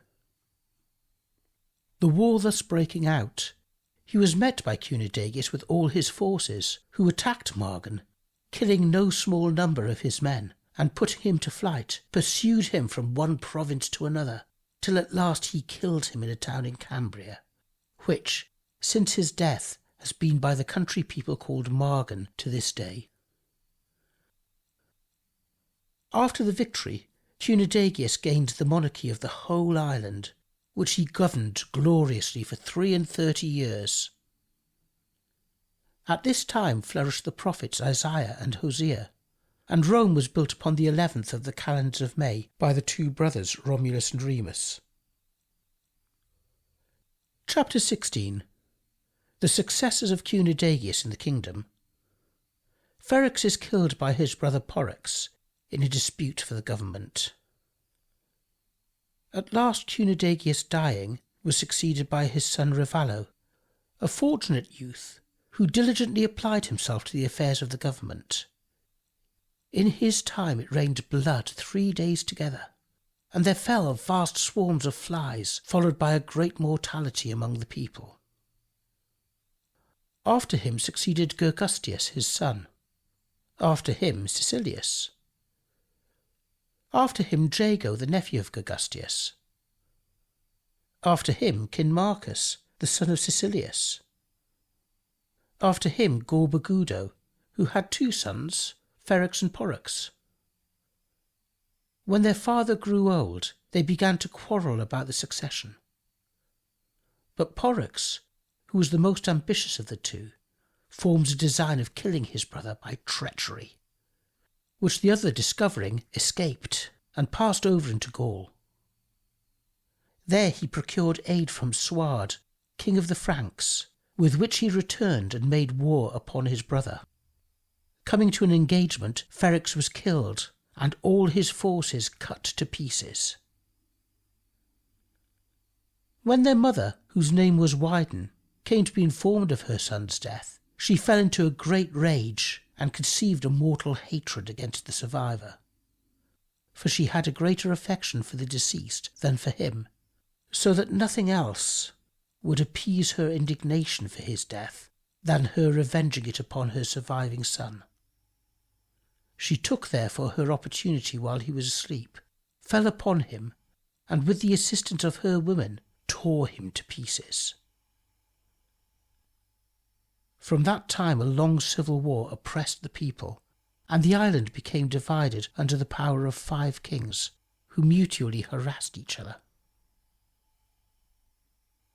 Chapter 17.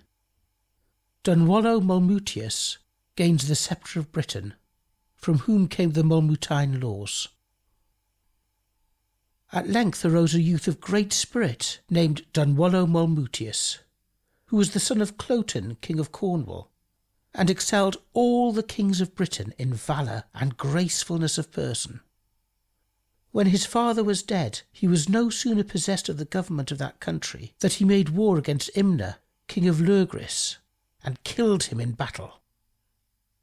Hereupon Rudaucus, king of Cambria, and Statarius, king of Albania, had a meeting, wherein they formed an alliance together, and marched thence with their armies into Dunwallo's country, to destroy all before them. Dunwallo met them with 30,000 men, and gave them battle. And when a great part of the day was spent in the fight, and the victory yet dubious, he drew off 600 of his bravest men, and commanded them to put on the armour of the enemies that were slain, as he himself also did, throwing aside his own. Thus accoutred, he marched up with speed to the enemy's ranks, as if he were of their party, and approaching the very place where Rudaucus and Statarius were, commanded his men to fall upon them. In this assault the 2 kings were killed, and many others with them. But Dunwallo Molmutius, fearing lest in this disguise his own men might fall upon him, returned with his companions to put off the enemy's armour and take his own again, and then encouraged them to renew the assault, which they did with great vigour, and in a short time got the victory by dispersing and putting flight to the enemy. From hence he marched into the enemy's countries, destroyed their towns and cities, and reduced the people under his obedience. When he had made an entire reduction of the whole island, he prepared himself a crown of gold, and restored the kingdom to its ancient state. This prince established what Britons call the Molmutine laws, which are famous among the English to this day. In these, among other things, of which St. Gildas wrote a long time after, he enacted that the temples of the gods, as also cities, should have the privilege of giving sanctuary and protection to any fugitive or criminal that should flee to them from his enemy. He likewise enacted that the ways leading to those temples and cities, as also husbandmen's ploughs, should be allowed the same privilege, so that in his day the murders and cruelties committed by robbers were prevented, and everybody passed safe without any violence offered him.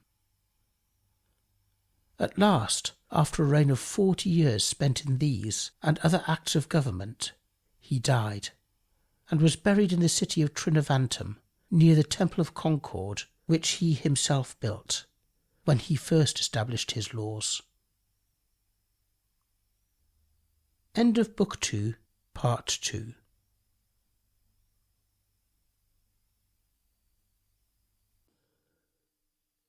History of the Kings of Britain by Geoffrey of Monmouth. Translated by Aaron Thompson and J. A. Giles. Book 3, Chapter 1. Brennus quarrels with Belinus his brother, and in order to make war against him, marries the daughter of the king of the Norwegians. After this, a violent quarrel happened between his 2 sons, Belinus and Brennus, who were both ambitious of succeeding to the kingdom.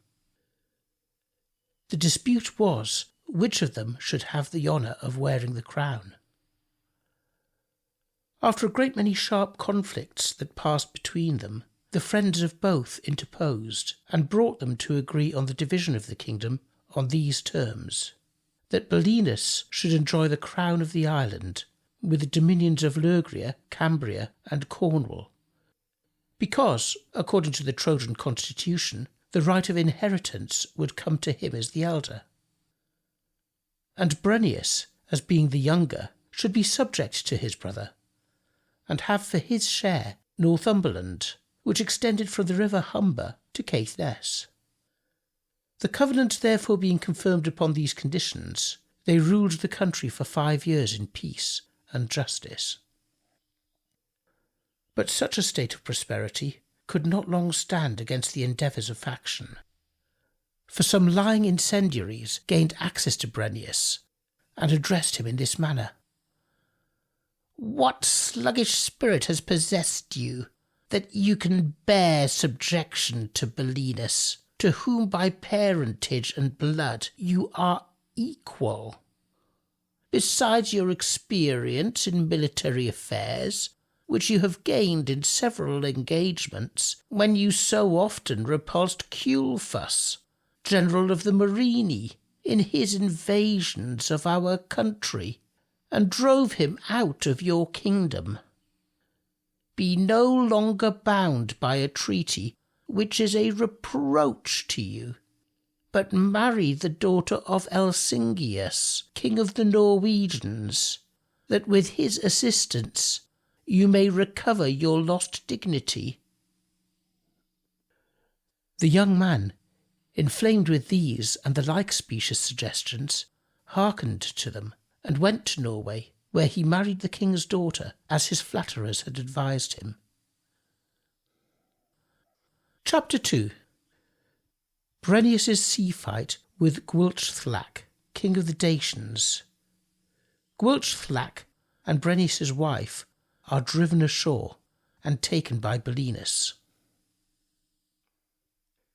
In the meantime, his brother, informed of this, was violently incensed that without his leave he had presumed to act thus against him. Whereupon he marched into Northumberland and possessed himself of that country and the cities in it, which he garrisoned with his own men. Brennus, upon notice given him of what his brother had done, prepared a fleet to return to Britain with a great army of Norwegians. But while he was under sail with a fair wind, he was overtaken by Gwilchtlak, king of the Dacians, who had pursued him.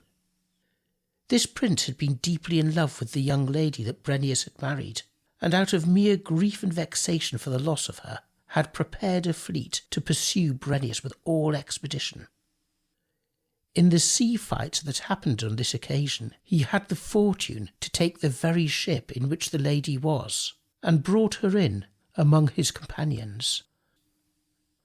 But during the engagement, contrary winds arose on a sudden, which brought on a storm, and dispersed the ships upon different shores, so that the king of the Dacians, being driven up and down, after a course of 5 days, arrived with the lady at Northumberland, under dreadful apprehensions, as not knowing upon what country this unforeseen casualty had thrown him. When this came to be known to the country people, they took them and carried them to Belinus, who was upon the sea coast, expecting the arrival of his brother. There were with Gwilchtlak's ship 3 others, one of which had belonged to Brennus's fleet. As soon as they had declared to the king who they were, he was overjoyed at this happy accident, while he was endeavouring to revenge himself on his brother. Chapter 3. Belinus in a battle routs Brennus, who thereupon flees to Gaul.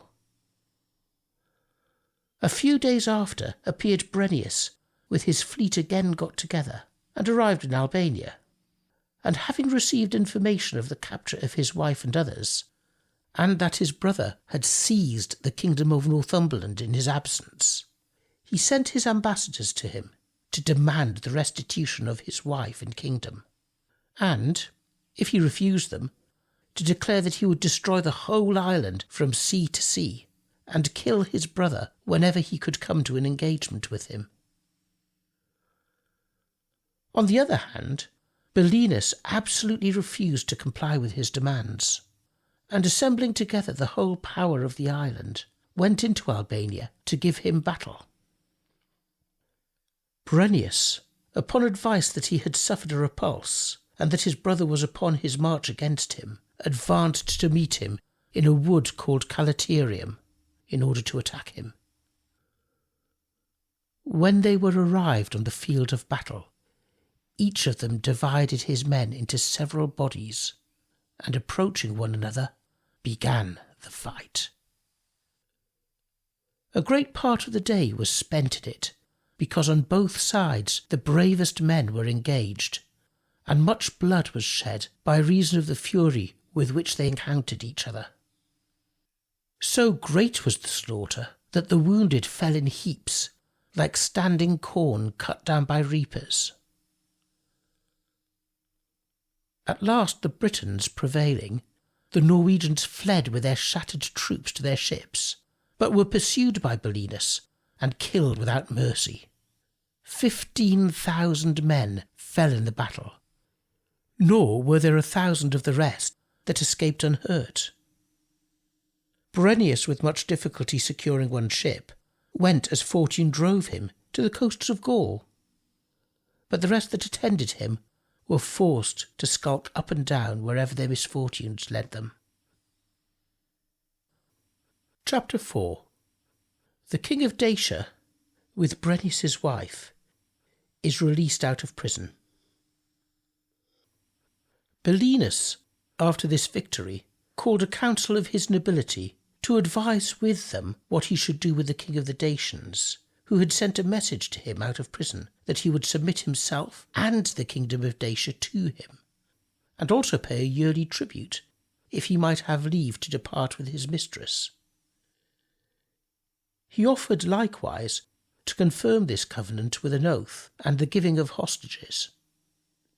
When this proposal was laid before the nobility, they unanimously gave their assent that Belinus should grant Gwilthlac his petition upon the terms offered. Accordingly, he did grant it, and Gwilthlac was released from prison and returned with his mistress into Dacia. Chapter 5. Belinus revives and confirms the Mamertine laws, especially about the highways. Belinus, now finding no body in the kingdom of Britain able to make head against him, and being possessed of the sovereignty of the whole island from sea to sea, confirmed the laws his father had made, and gave command for a settled execution of justice through his kingdom. But above all things, he ordered that the cities and the roads leading to them should enjoy the same privilege of peace that Dunwallow had established. But there arose a controversy about the roads, because the limits determining them were unknown. The king, therefore, willing to clear the law of all ambiguities, summoned all the workmen of the island together, and commanded them to pave a causeway of stone and mortar, which should run the whole length of the island, from the Sea of Cornwall to the shores of Caithness, and lead directly to the cities that lay along that extent. He commanded another to be made over the breadth of the kingdom, leading from Menevia, that was situated upon the Dametian Sea, to Hamo's port, and to pass through the interjacent cities. Other two he also made obliquely through the island for a passage to the rest of the cities.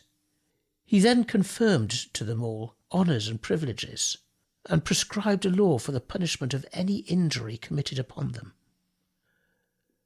But if anyone is curious to know all that he decreed concerning them, let him read the Mamertine laws, which Gildas the historian translated from British into Latin, and King Alfred into English.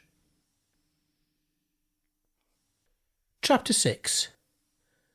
Brennus, being made Duke of the Allobroge, returned to Britain to fight with his brother. While Belinus was thus reigning in peace and tranquillity, his brother Brennus, who, as we have said before, was driven upon the coasts of Gaul, suffered great torments of mind. For it was a great affliction to him to be banished from his country, and to have no power of returning to retrieve his loss. Being ignorant what course to take, he went among the princes of Gaul, accompanied only with 12 men. And when he had related his misfortune to every one of them, but could procure assistance from none, he went at last to Serginus, Duke of the Allobroge, from whom he had an honourable reception. During his stay here, he contracted such an intimacy with the Duke that he became the greatest favourite in the court. For in all affairs, both of peace and war, he showed a great capacity, so that this prince loved him with a paternal affection. He was, besides, of a graceful aspect, tall and slender in stature, and expert in hunting and fowling, as became his princely birth. So great was the friendship between them that the Duke resolved to give him his only daughter in marriage, and in case he himself should have no male issue, he appointed him and his daughter to succeed him in his kingdom of the Allobroge after his death.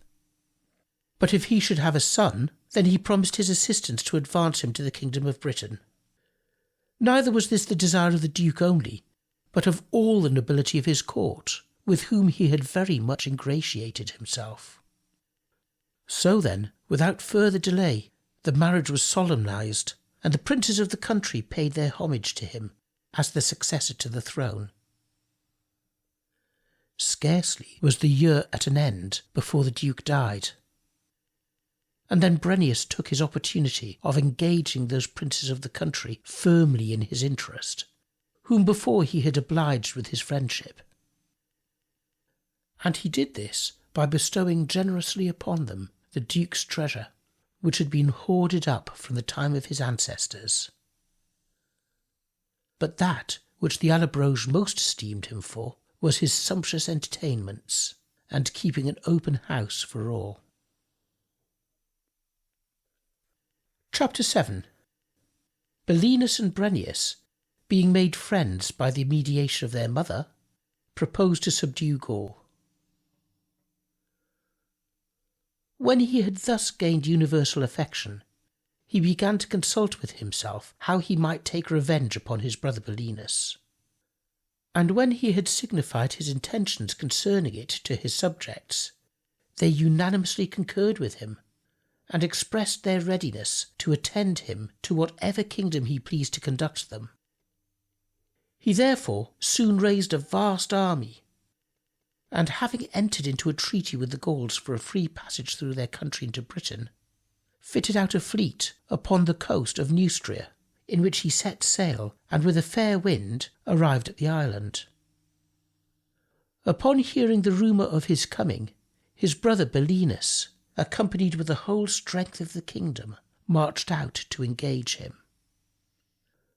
But when the two armies were drawn out in order of battle, and just ready to begin the attack, Conwenna, their mother, who was yet living, ran in great haste through the ranks, impatient to see her son, whom she had not seen for a long time.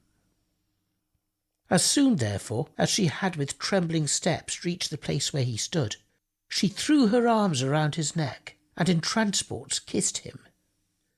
Then, uncovering her bosom, she addressed herself to him, in words interrupted with sighs, to this effect: "My son, remember these breasts which gave you suck, and the womb wherein the Creator of all things formed you, and from whence he brought you forth into the world, while I endured the greatest anguish. By the pains, then, which I suffered for you, I entreat you to hear my request. Pardon your brother, and moderate your anger. You ought not to revenge yourself upon him who has done you no injury. As for what you complain of, that you were banished your country by him, if you duly consider the result, in strictness can it be called injustice? He did not banish you to make your condition worse, but forced you to quit a manor that you might attain a higher dignity. At first you enjoyed only a part of a kingdom, and that in subjection to your brother. As soon as you lost that, you became his equal by gaining the kingdom of the Allobroge. What has he then done but raised you from a vassal to be a king? Consider further that the difference betwixt you began not through him, but through yourself, who with the assistance of the King of Norway raised an insurrection against him.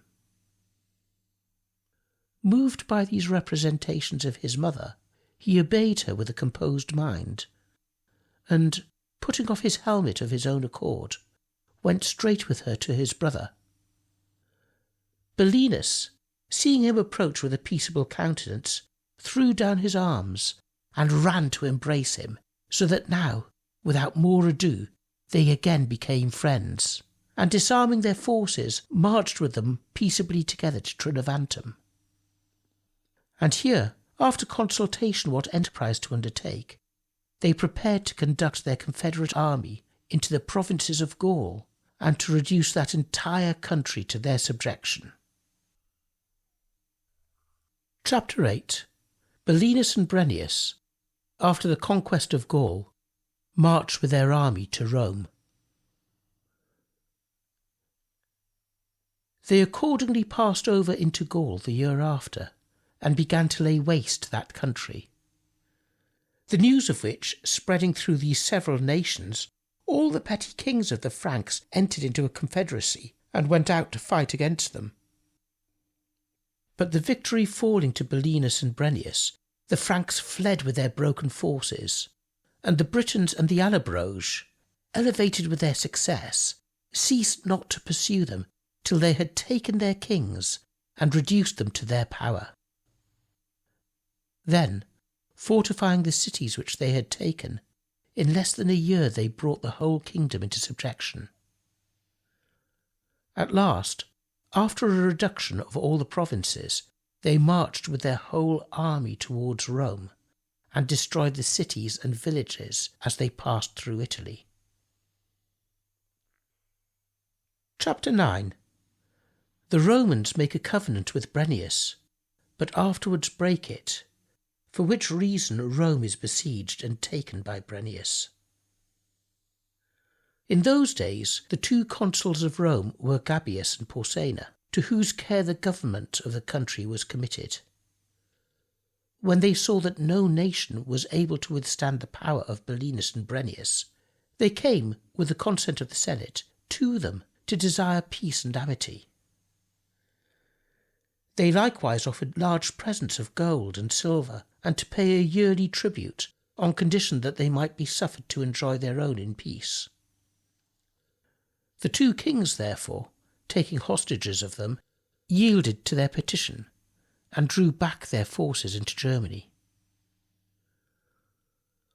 While they were employing their arms in harassing that people, the Romans repented of their agreement, and again, taking courage, went to assist the Germans.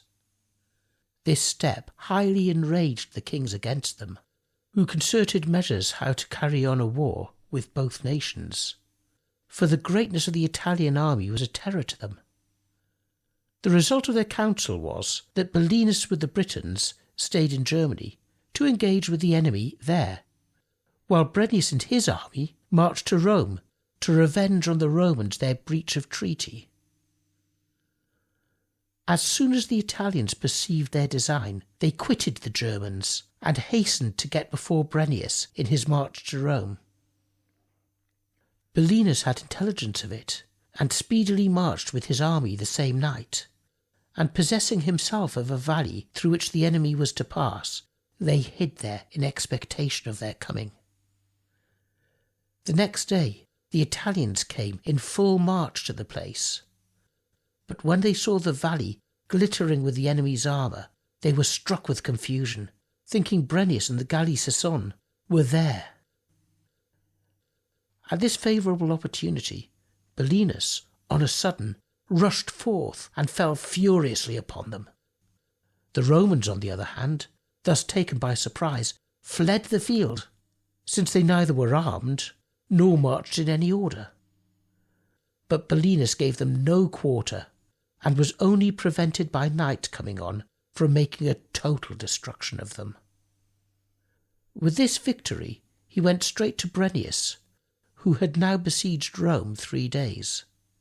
Then, joining their armies, they assaulted the city on every side, and endeavoured to level the walls, and, to strike a greater terror into the besieged, erected gibbets before the gates of the city, and threatened to hang up the hostages whom they had given, unless they would surrender. But the Romans, nothing moved by the sufferings of their sons and relations, continued inflexible and resolute to defend themselves. They therefore sometimes broke the force of the enemy's engines by other engines of their own, sometimes repulsed them from the walls with showers of darts. This so incensed the 2 brothers that they commanded 24 of their noblest hostages to be hanged in the sight of their parents. The Romans, however, were only more hardened at the spectacle, and having received a message from Gabius and Porsena, their consuls, that they would come the next day to their assistance, they resolved to march out of the city and give the enemy battle. Accordingly, just as they were ranging their troops in order, the consuls appeared with their reassembled forces, marching up to the attack and advancing in a close body, fell on the Britons and the Allobroges by surprise, and being joined by the citizens that sallied forth, killed no small number. The brothers, in great grief to see such destruction made of their fellow soldiers, began to rally their men, and breaking in upon the enemy several times, forced them to retire. In the end, after the loss of many thousands of brave men on both sides, the brothers gained the day and took the city, not, however, till Gabius was killed and Porsena taken prisoner. This done, they divided among their men all the hidden treasure of the city. End of Book 3, Part 1.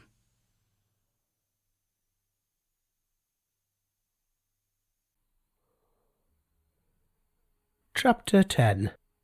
Brennus oppresses Italy in a most tyrannical manner. Belinus returned to Britain.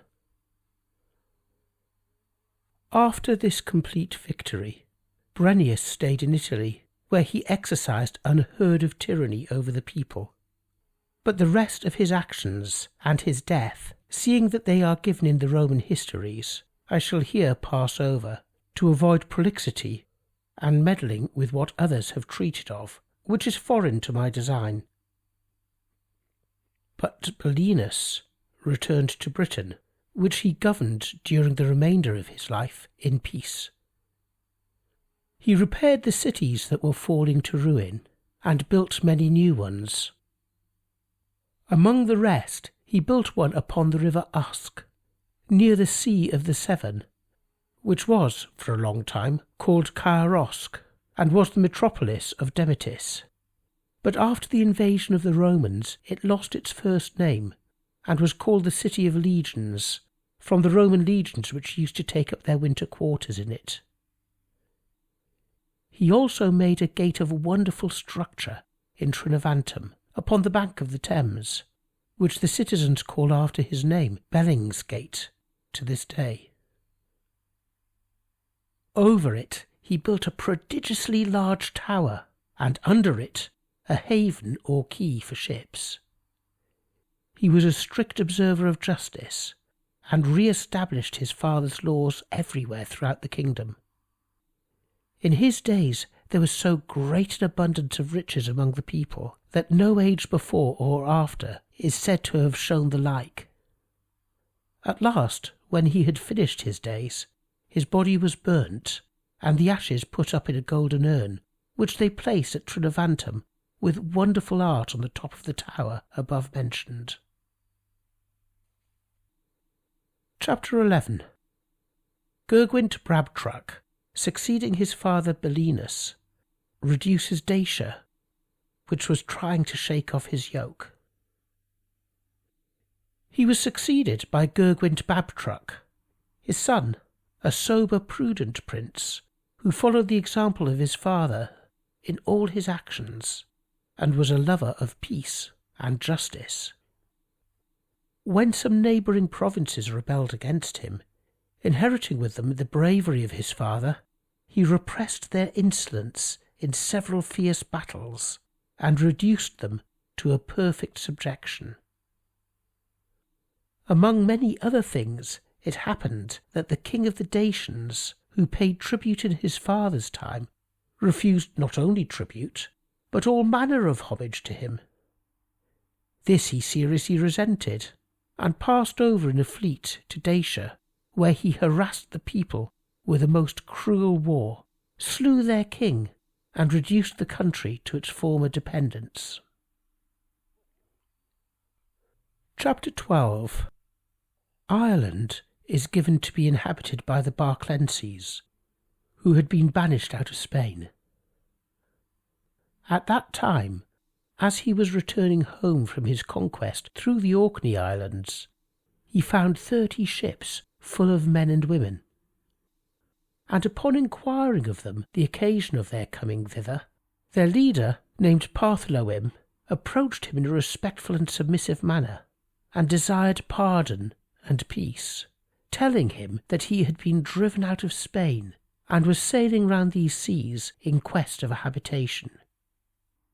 He also desired some small part of Britain to dwell in, that they may put an end to their tedious wanderings. For it was now 1.5 years since he had been driven from his country, all of which time his company had been out at sea. When Gurgwint Brabtruck understood that they came from Spain, and were called Barclenses, he granted them pardon, and sent men with them to Ireland, which was then wholly uninhabited, and assigned it to them. There they grew up, and increased in number, and have possessed that island to this very day. Gurgwint Brabtruck, after this, ended his days in peace, and was buried in the city of Legions, which, after his father's death, he ornamented with buildings and fortified with walls.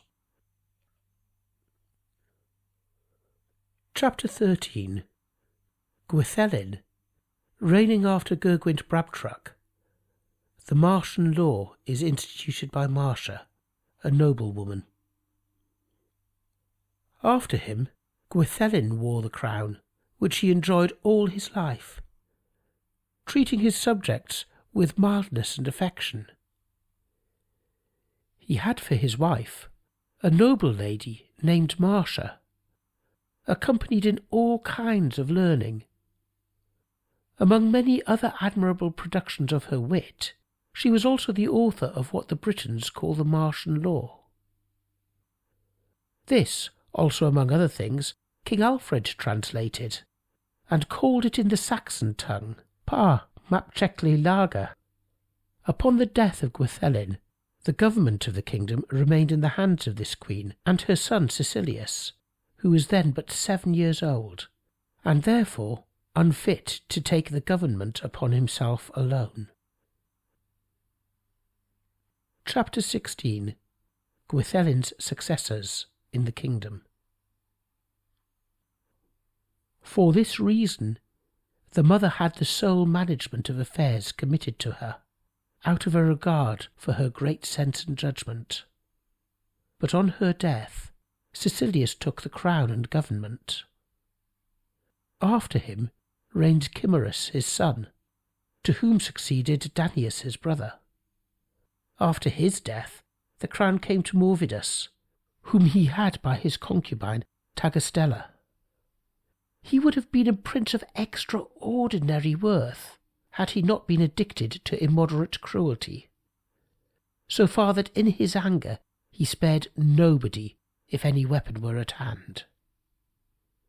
He was of a graceful aspect, extremely liberal, and of such vast strength as to not have his match in the whole kingdom. Chapter 15. Morvidus, a most cruel tyrant, after the conquest of the king of the Morini, is devoured by a monster. In his time, a certain king of the Morini arrived with a great force in Northumberland and began to destroy the country.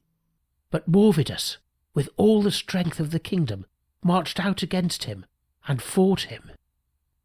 In this battle he alone did more than the greatest part of his army, and after the victory suffered none of the enemy to escape alive.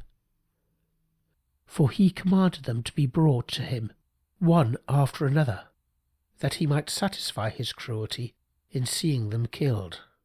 And when he grew tired of this, he gave orders that they should be flayed alive and burnt. During these and other monstrous sets of cruelty, an accident happened which put a period to his wickedness. There came from the coasts of the Irish Sea a most cruel monster that was continually devouring the people upon the sea coasts. As soon as he heard of it, he ventured to go and encounter it alone, but when he had in vain spent all his darts upon it, the monster rushed upon him, and with open jaws swallowed him up like a small fish. Chapter 16. Gorbonian, a most just king of the Britons. He had 5 sons, whereof the eldest, Gorbonian, ascended the throne. There was not in his time a greater lover of justice and equity, or a more careful ruler of the people. The performances of due worship to the gods and doing justice to the common people was his continual employment. Through all the cities of Britain he repaired the temples of the gods and built many new ones. In all his days the island abounded with riches, more than all the neighbouring countries. For he gave great encouragement to husbandmen in their tillage, by protecting them from any injury or oppression of their lords. And the soldiers he simply rewarded with money, so that no one had occasion to do wrong to another.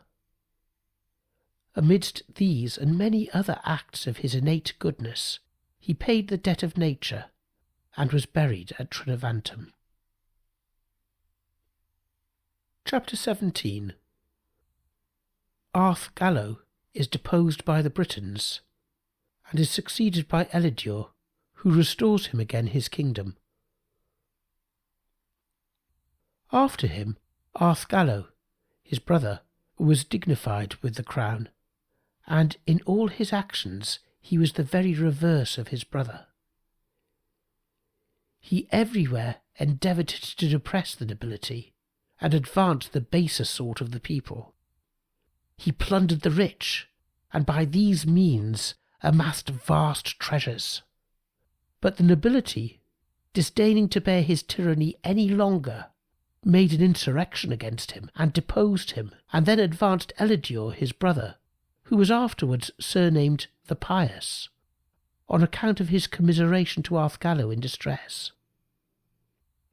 For after 5 years' possession of the kingdom, as he happened to be hunting in the wood Calaterium, he met his brother that had been deposed. For he had travelled over several kingdoms to desire assistance for the recovery of his lost dominions, but had procured none.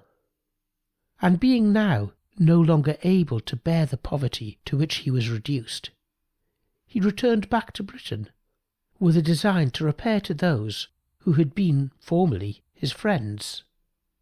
It was at this time, as he was passing through the wood, his brother Elidure, who little expected it, got sight of him, and forgetting all injuries, ran to him and affectionately embraced him. Now, as he had long lamented his brother's affliction, he carried him with him to the city Alalud, where he hid him in his bedchamber. After this, he feigned himself sick, and sent messengers over the whole kingdom to signify to all his prime nobility that they should come to visit him. Accordingly, when they were all met together at the city where he lay, he gave orders that they should come into his chamber one by one, softly and without noise. His pretence for which was that their talk would be a disturbance to his head, should they all crowd in together.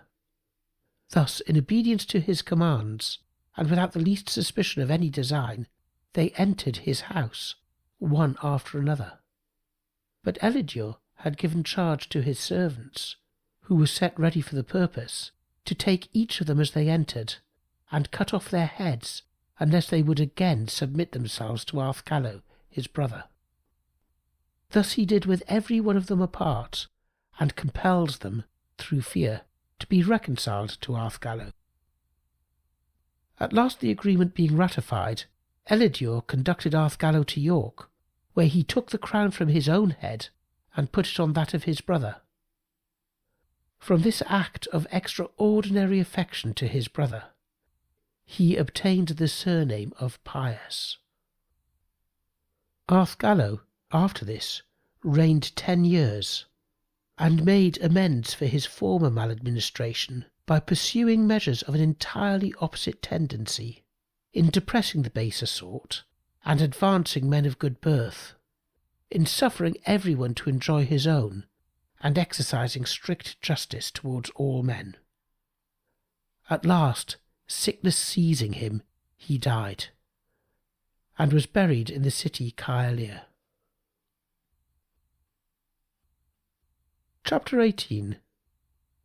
Elidure is imprisoned by Peredur, after whose death he is a third time advanced to the throne. Then Elidure was again advanced to the throne, and restored to his former dignity. But while in his government he followed the example of his eldest brother Gorbonian in performing all acts of grace, his 2 remaining brothers, Verginius and Peredur, raised an army and made war against him, in which they proved victorious, so that they took him prisoner and shut him up in the tower at Trinovantum, where they placed a guard over him. Then they divided the kingdom betwixt them, that part which is from the river Humber westward falling to Verginius's share, and the remainder, with all Albania, to Peredur's. After 7 years, Verginius died, and so the whole kingdom came to Peredur, who from that time governed the people with generosity and mildness, so that he even excelled his other brothers who had preceded him. Nor was any mention now made of Elidure. But irresistible fate at last removed him suddenly, and so made way for Elidure's release from prison, and advancement to the throne a third time, who finished the course of his life in just and virtuous actions, and after death left an example of piety to his successors. Chapter 19. The names of Elidure's 33 successors. Elidure being dead, Gorbonian's son enjoyed the crown, and imitated his uncle's wise and prudent government, for he abhorred tyranny, and practised justice and mildness towards the people. Nor did he ever swerve from this rule of equity. After him reigned Margan, the son of Arthgallo, who, being instructed by the examples of his immediate predecessors, held the government in peace. To him succeeded Enniornus his brother, who took a contrary course, and in the 6th year of his reign was deposed, for having preferred a tyrannical to a just and legal administration. In his room was placed his kinsman Idwallo, the son of Verginius, who, being admonished by Enniornus's ill success, became a strict observer of justice and equity. To him succeeded Runno, the son of Peredur, whose successor was Gerontius, the son of Elidure. After him reigned Catellus, his son. After Catellus, Coilus. After Coilus, Porrex. After Porrex, Cherin. This prince had 3 sons, Fulgenius, Eldardus, and Andragius, who all reigned one after another. Then succeeded Eurianus, the son of Andragius, after whom reigned in order Eliad, Cledaucus, Clitonus, Gurgintius, Marianus, Bladuno, Cap, Uenus, Cecilius, Blegebred. This last prince, in singing and playing upon musical instruments, excelled all the musicians that had been before him, so that he seemed worthy of the title of the god of jesters. After him reigned Arthmael, his brother. After Arthmael, Eldol, to whom succeeded in order Radion, Redurcius, Sesmuel Penicil, Pia, Capoia, and Cleguchilus, the son of Capoia, a man prudent and mild in all his actions, and who above all things made it his business to exercise true justice among his people. Chapter 20. Heli's 3 sons, the first of whom, viz. Lud, gives his name to the city of London. Next to him succeeded his son Heli, who reigned 40 years. He had 3 sons, Lud, Cesebalaun, and Nennius, of whom Lud, being the eldest, succeeded to the kingdom after his father's death. He became famous for the building of cities, and for rebuilding the walls of Trinovantum, which he also surrounded with innumerable towers. He likewise commanded the citizens to build houses and all other kinds of structures in it, so that no city in all foreign countries to a great distance round could show more beautiful palaces. He was, withal, a warlike man, and very magnificent in his feasts and public entertainments. And though he had many other cities, yet he loved this above them all, and resided in it to the greater part of the year, for which reason it was afterwards called Caerlud, and, by corruption of the word, Caerlondon, and again by change of languages, in process of time, London, as also by foreigners who arrived here and reduced this country under their subjection, it was called Londres. At last, when he was dead, his body was buried by the gate, which to this time is called in the British tongue, after his name, Parth Lud, and in the Saxon, Ludsgata. He had 2 sons, Androgeus and Tenuantius, who were incapable of governing on account of their age, and therefore their uncle Cesebalaun was preferred to the kingdom in their room. As soon as he was crowned, he began to display his generosity and magnificence to such a degree that his fame reached to distant kingdoms, which was the reason that the monarchy of the whole kingdom came to be invested in him and not in his nephews. Notwithstanding, Cesebalaun, from an impulse of piety, would not suffer them to be without their share in the kingdom, but assigned a large part of it to them. For he bestowed the city of Trinovantum with the dukedom of Kent on Androgeus, and the dukedom of Cornwall on Tenuantius. But he himself, as possessing the crown, had the sovereignty over them, and over all the other princes of the island. End of Book 3, Part 2.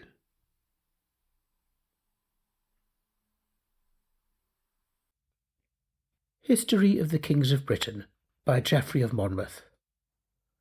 Translated by Aaron Thompson and J. A. Giles. Book 4, Chapter 1. Julius Caesar invades Britain.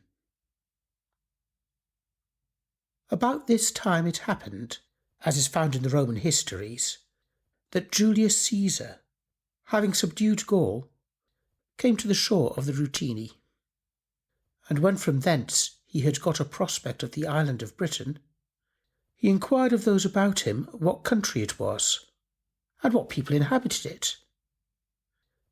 Then, fixing his eyes upon the ocean, as soon as he was informed of the name of the kingdom and the people, he said, "In truth, we Romans and the Britons have the same origin, since both are descended from the Trojan race.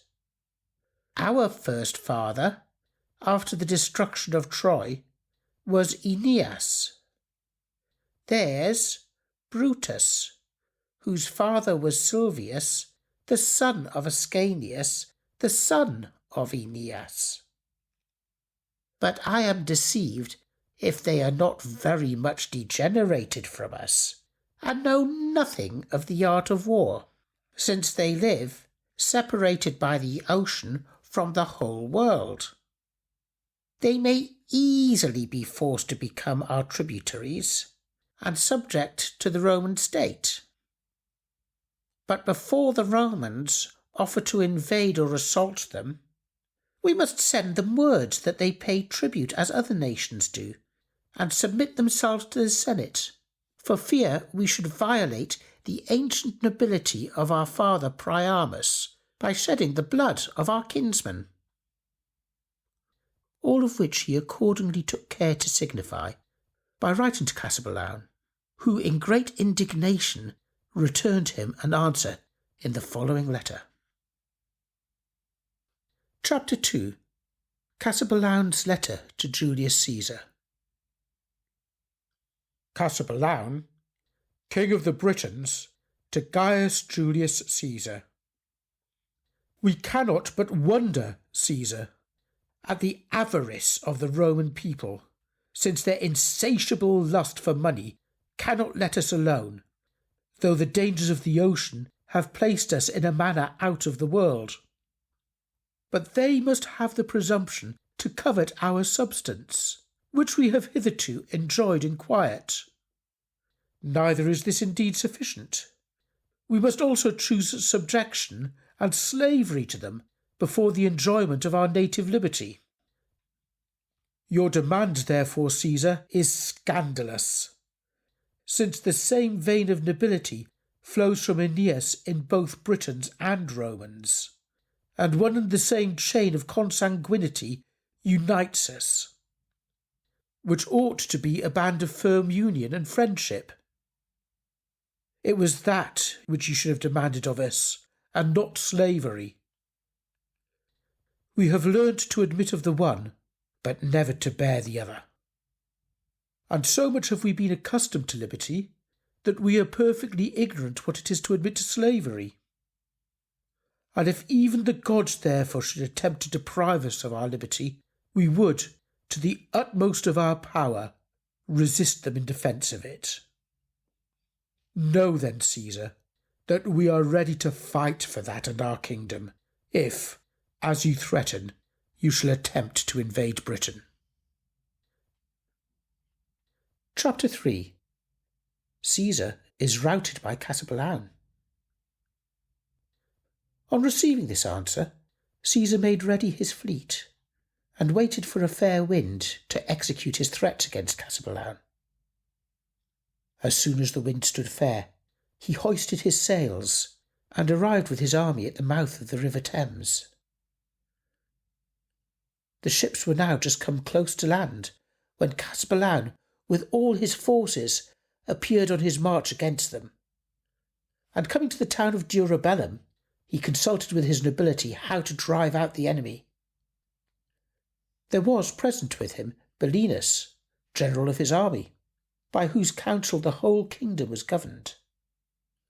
There were also his two nephews, Androgeus, Duke of Trinovantum, and Tenuantius, Duke of Cornwall, together with three inferior kings, Cridius, King of Albania, Gwerthaith of Venedotia, and Britael of Demetia, who, as they had encouraged the rest to fight the enemy, gave their advice to march directly to Caesar's camp and drive them out of the country before they could take any city or town.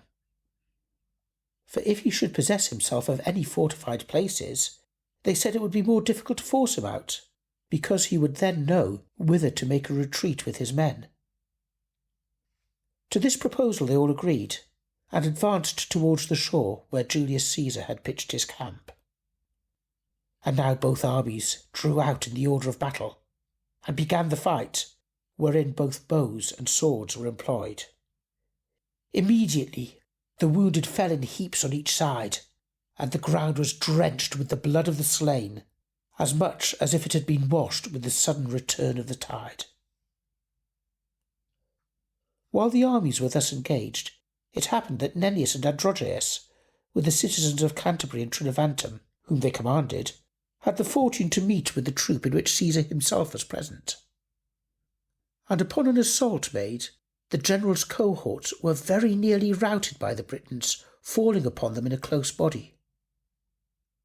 During this action, fortune gave Nennius an opportunity of encountering Caesar.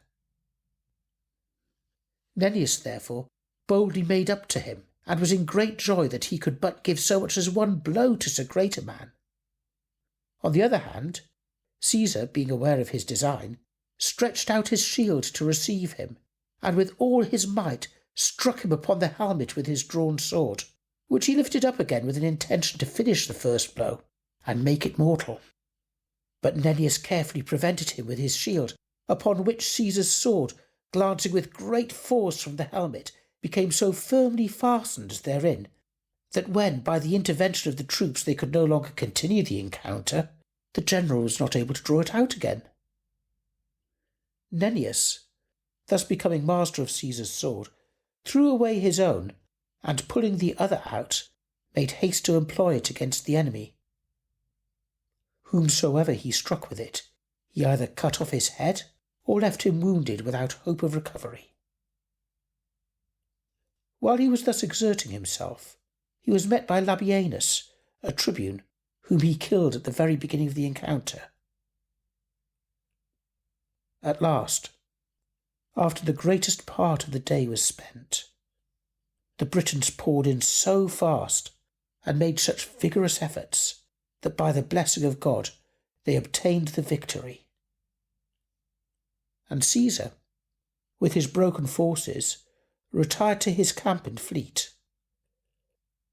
The very same night, as soon as he had got his men together again, he went on board his fleet, rejoicing that he had the sea for his camp. And upon his companions dissuading him from continuing the war any longer, he acquiesced in their advice and returned back to Gaul. Chapter 4. Nennius, the brother of Cassibellaun, being wounded in battle by Caesar, dies. Cassibellaun, in joy for this triumph, returned solemn thanks to God, and calling the companions of his victory together, amply rewarded every one of them, according as they had distinguished themselves. On the other hand, he was very much oppressed with grief for his brother Nennius, who lay mortally wounded and at the very point of death. For Caesar had wounded him in the encounter, and the blow which he had given him proved incurable, so that 15 days after the battle he died, and was buried at Trinovantum by the north gate. His funeral exequies were performed with regal pomp, and Caesar's sword put into the tomb with him, which he had kept possession of when struck into his shield in the combat. The name of the sword was Crocia Mors, Yellow Death, as being mortal to everybody that was wounded with it. Chapter 5. Caesar's inglorious return to Gaul. After this flight of Caesar, and his arrival on the Gallic coast, the Gauls attempted to rebel and throw off his yoke, for they thought he was so much weakened that his forces could no longer be a terror to them. Besides, a general report was spread among them that Cassibellaun was now out at sea with a vast fleet to pursue him in his flight. On which account the Gauls, growing still more bold, began to think of driving him from their coasts. Caesar, aware of their designs, was not willing to engage in a doubtful war with a fierce people, but rather chose to go to all their first nobility with open treasures and reconcile them with presents. To the common people he promised liberty, to the dispossessed the restitution of their estates, and to the slaves their freedom. Thus he that had insulted them before with the fierceness of a lion, and plundered them of all, now, with the mildness of a lamb, fawns on them with submissive abject speeches, and is glad to restore all again. To these acts of meanness he was forced to condescend till he had pacified them, and was able to regain his lost power. In the meantime, not a day passed without his reflecting upon his flight and the victory of the Britons.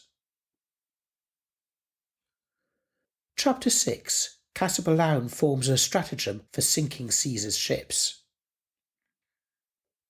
After 2 years were expired, he prepared to cross the sea again and revenge himself on Cassibellaun, who, having intelligence of his design, everywhere fortified his cities, repaired the ruined walls, and placed armed men at all the ports. In the river Thames, on which Caesar intended to sail up to Trinovantum, he caused iron and leaden stakes, each as thick as a man's thigh, to be fixed under the surface of the water, that Caesar's ships might founder. He then assembled all the forces of the island, and took up his quarters with them near the sea coasts, in expectation of the enemy's coming. Chapter 7. Caesar, a second time, vanquished by the Britons. After he had furnished himself with all necessaries, the Roman general embarked with a vast army, eager to revenge himself on a people that had defeated him, in which he undoubtedly would have succeeded if he could but have brought his fleet safe to land. But this he was not able to do. For in sailing up the Thames to Trinovantum, the ships struck against the stakes, which so endangered them all on a sudden that many thousands of men were drowned, while the ships, being pierced, sunk into the river. Caesar, upon this, employed all his force to shift his sails, and hastened to get back again to land. And so those that remained, after a narrow escape, went on shore with him. Cassibellaun, who was present upon the bank, with joy observed the disaster of the drowned, but grieved at the escape of the rest. And upon him giving a signal to his men, made an attack upon the Romans, who, notwithstanding the danger they had suffered in the river, when landed, bravely withstood the Britons, and, having no other fence to trust to but their own courage, they made no small slaughter, but yet suffered a greater loss themselves than that which they were able to give the enemy. For their number was considerably diminished by their loss in the river, whereas the Britons, being hourly increased with new recruits, were 3 times their number, and by that advantage defeated them. Caesar, seeing he could no longer maintain his ground, fled with a small body of men to his ships, and made the sea his safe retreat. And as the wind stood fair, he hoisted his sails, and steered to the shore of the Morini. From thence he repaired to a certain tower, which he had built at a place called Odnia, before his second expedition into Britain. For he durst not trust the fickleness of the Gauls, whom he feared would fall upon him a second time, as we have said already they did before, after the first flight he was forced to make before the Britons. And on that account he had built this tower for a refuge to himself, that he might be able to maintain his ground against a rebellious people, if they should make insurrection against him. Chapter 8. Evelinus kills Hieroglas. Androgeus desires Caesar's assistance against Cassibellaun. Cassibellaun, elevated with joy for this second victory, published a decree to summon all the nobility of Britain with their wives to Trinovantum, in order to perform solemn sacrifices to their tutelary gods, who had given them victory over so great a commander. Accordingly they all appeared, and prepared a variety of sacrifices, for which there was a great slaughter of cattle. At this solemnity they offered 40,000 cows and 100,000 sheep, and also fowls of several kinds without number, besides 30,000 wild beasts of several kinds. As soon as they had performed these solemn honours to their gods, they feasted themselves on the remainder, as was usual at such sacrifices, and spent the rest of the day and night in various plays and sports. Amidst these diversions, it happened that two noble youths, whereof one was nephew to the king, the other to Duke Androgeus, wrestled together, and afterwards had a dispute about the victory. The name of the king's nephew was Hieroglas, the other's Evelinus.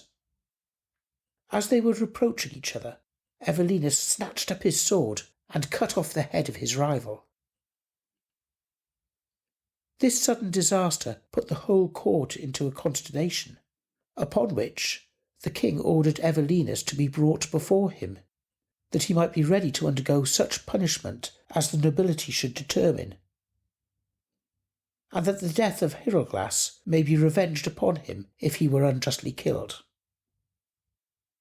Androgeus, suspecting the king's intentions, made answer that he had a court of his own, and that whatever should be alleged against his own men ought to be determined there. If, therefore, he were resolved to demand justice of Evelinus, he might have it at Trinovantum, according to ancient custom.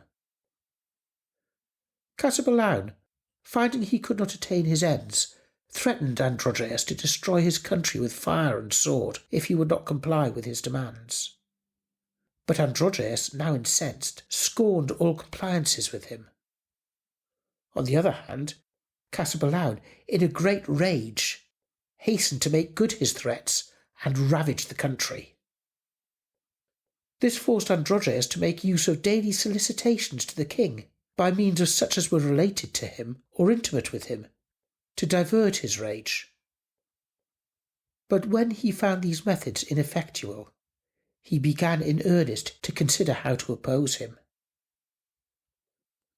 At last, when all other hopes failed, he resolved to request assistance from Caesar, and wrote a letter to him to this effect: Androgeus, king of Trinovantum, to Gaius Julius Caesar, instead of wishing death as formerly, now wishes health. I repent that I ever acted against you when you made war against the king.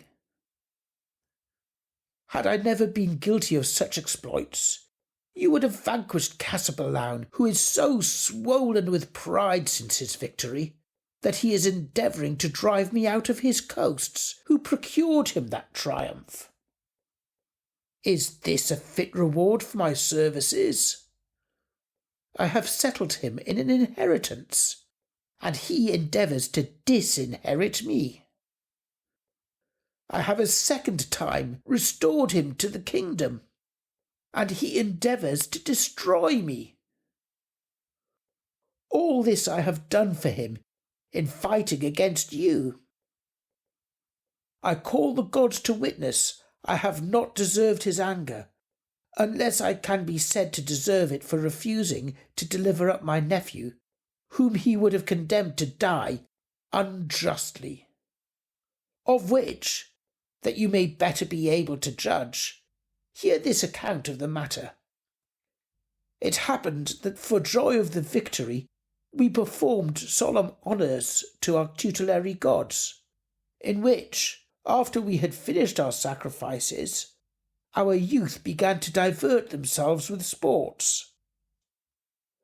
Among the rest, our two nephews, encouraged by the example of others, entered the lists, and when mine had got the better, the other, without any cause, was incensed and just going to strike him, but he avoided the blow, and taking him by the hand that held the sword, strove to wrest it from him. In this struggle, the king's nephew happened to fall upon the sword's point, and died upon the spot. When the king was informed of it, he commanded me to deliver up the youth, that he might be punished for murder. I refused to do it, whereupon he invaded my provinces with all his forces, and has given me very great disturbance. Flying, therefore, to your clemency, I desire your assistance, that by you I may be restored to my dignity, and by me you may gain possession of Britain. Let no doubt or suspicion of treachery in this matter detain you. Be influenced by the common motive of mankind. Let past enmities beget a desire of friendship, and after defeat make you more eager for victory. Chapter 9. Cassibellaun, being put to flight and besieged by Caesar, desires peace. Caesar, having read the letter, was advised by his friends not to go to Britain upon a bare verbal invitation of the Duke, unless he would send such hostages as might be for his security. Without delay, therefore, Androgeus sent his son Sceva with 30 young noblemen nearly related to him. Upon delivery of the hostages, Caesar, relieved from his suspicion, reassembled his forces, and with a fair wind arrived at the port of Rutupi. In the meantime, Cassibellaun had begun to besiege Trinovantum and ravage the country towns. But finding that Caesar was arrived, he raised the siege and hastened to meet him. As soon as he entered a valley near Duroburnia, he saw the Roman army preparing their camp, for Androgeus had conducted them to this place for the convenience of making a sudden assault upon the city. The Romans, seeing the Britons advancing towards them, quickly flew to their arms and ranged themselves in several bodies. The Britons also put on their arms and placed themselves in their ranks. But Androgeus, with 5,000 men, lay hid in a wood hard by, to be ready to assist Caesar and spring forth on a sudden upon Cassibellaun and his party. Both armies now approached to begin the fight, some with bows and arrows, some with swords, so that much blood was shed on both sides, and the wounded fell down like leaves in autumn. While they were thus engaged, Androgeus sallied forth from the wood and fell upon the rear of Cassibellaun's army, upon which the hope of the battle entirely depended.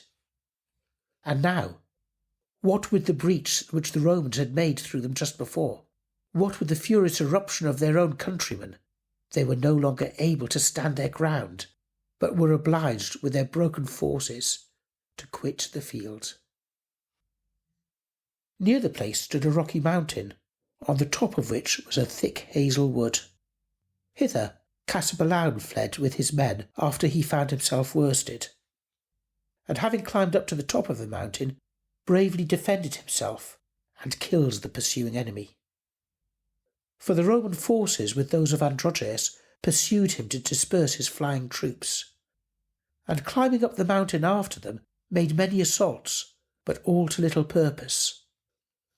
For the rockiness of the mountain and great height of its top was a defence to the Britons, and the advantage of higher ground gave them an opportunity of killing great numbers of the enemy. Caesar hereupon besieged the mountain that whole night, which had now overtaken them, and shut up all the avenues to it, intending to reduce the king by famine, since he could not do it by force of arms. Such was the wonderful valour of the British nation in those times, that they were able to put the conqueror of the world twice to flight, and being ready to die for the defence of their country and liberty, they, even though defeated, withstood him whom the whole world could not withstand. Hence Lucan, in their praise, says of Caesar, "Terror quaestia ostendit terga Britannia." With pride he fought the Britons, but when found, dreaded their force and fled the hostile ground. 2 days were now past, when Cassibellaun, having consumed all his provisions, feared famine would oblige him to surrender himself prisoner to Caesar. For this reason, he sent a message to Androgeus to make his peace with Julius, lest the honour of the nation might suffer by his being taken prisoner. He likewise represented to him that he did not deserve to be pursued to death for the annoyance which he had given him. As soon as the messengers had told this to Androgeus, he made answer, "That prince deserves not to be loved, who is in war as mild as a lamb, but in peace cruel as a lion. Ye gods of heaven and earth, does my lord then condescend to entreat me now, when before he took upon him to command? Does he desire to be reconciled and make his submission of Caesar, of whom Caesar himself had before desired peace? He ought therefore to have considered that he who was able to drive so great a commander out of the kingdom was able also to bring him back again.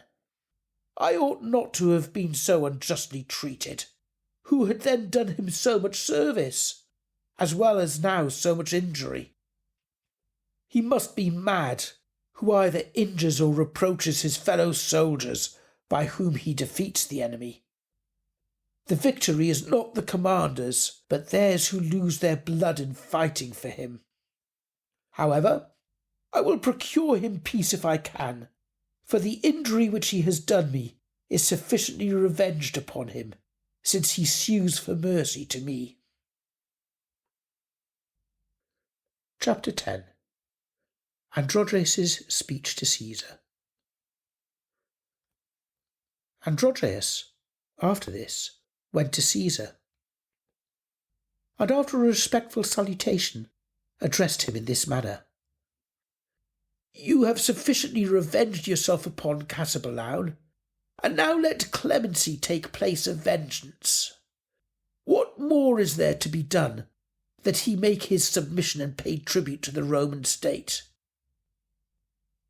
To this Caesar returned him no answer, upon which Androgeus said again, "My whole engagement with you, Caesar, was only to reduce Britain under your power by the submission of Cassibellaun. Behold, Cassibellaun is now vanquished, and Britain, by my assistance, becomes subject to you. What further service do I owe you? God forbid that I should suffer my sovereign, who sues to me for peace, and makes me satisfaction for the injury which he has done me, to be in prison or in chains. It is no easy matter to put Cassibellaun to death while I have life. And if you do not comply with my demand, I shall not be ashamed to give him my assistance." Caesar, alarmed at these menaces of Androgeus, was forced to comply, and entered into peace with Cassibellaun on condition that he should pay a yearly tribute of 3,000 pieces of silver.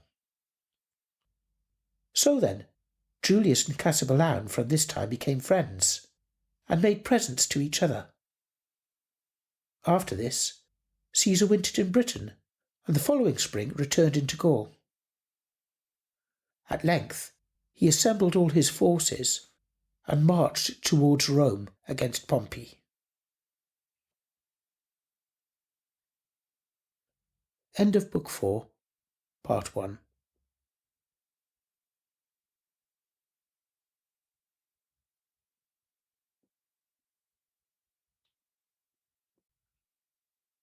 History of the Kings of Britain by Geoffrey of Monmouth.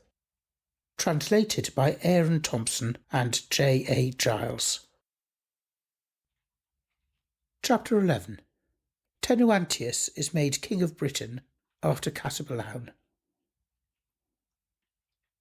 After 7 years had expired, Cassibellaun died and was buried at York. He was succeeded by Tenuantius, Duke of Cornwall, and brother of Androgeus, for Androgeus was gone to Rome with Caesar. Tenuantius, therefore, now wearing the crown, governed the kingdom with diligence. He was a warlike man and a strict observer of justice. After him, Cymbellinus, his son, was advanced to the throne, being a great soldier and brought up by Augustus Caesar. he had contracted so great a friendship with the Romans that he freely paid them tribute when he might very well have refused it. In his days was born our Lord Jesus Christ, by whose precious blood mankind was redeemed from the devil, under which they had been before enslaved. Chapter 12. Upon Guiderius's refusing to pay tribute to the Romans, Claudius Caesar invades Britain. Cimbellinus, when he had governed Britain 10 years, begat 2 sons, the elder named Guiderius, the other Arviragus.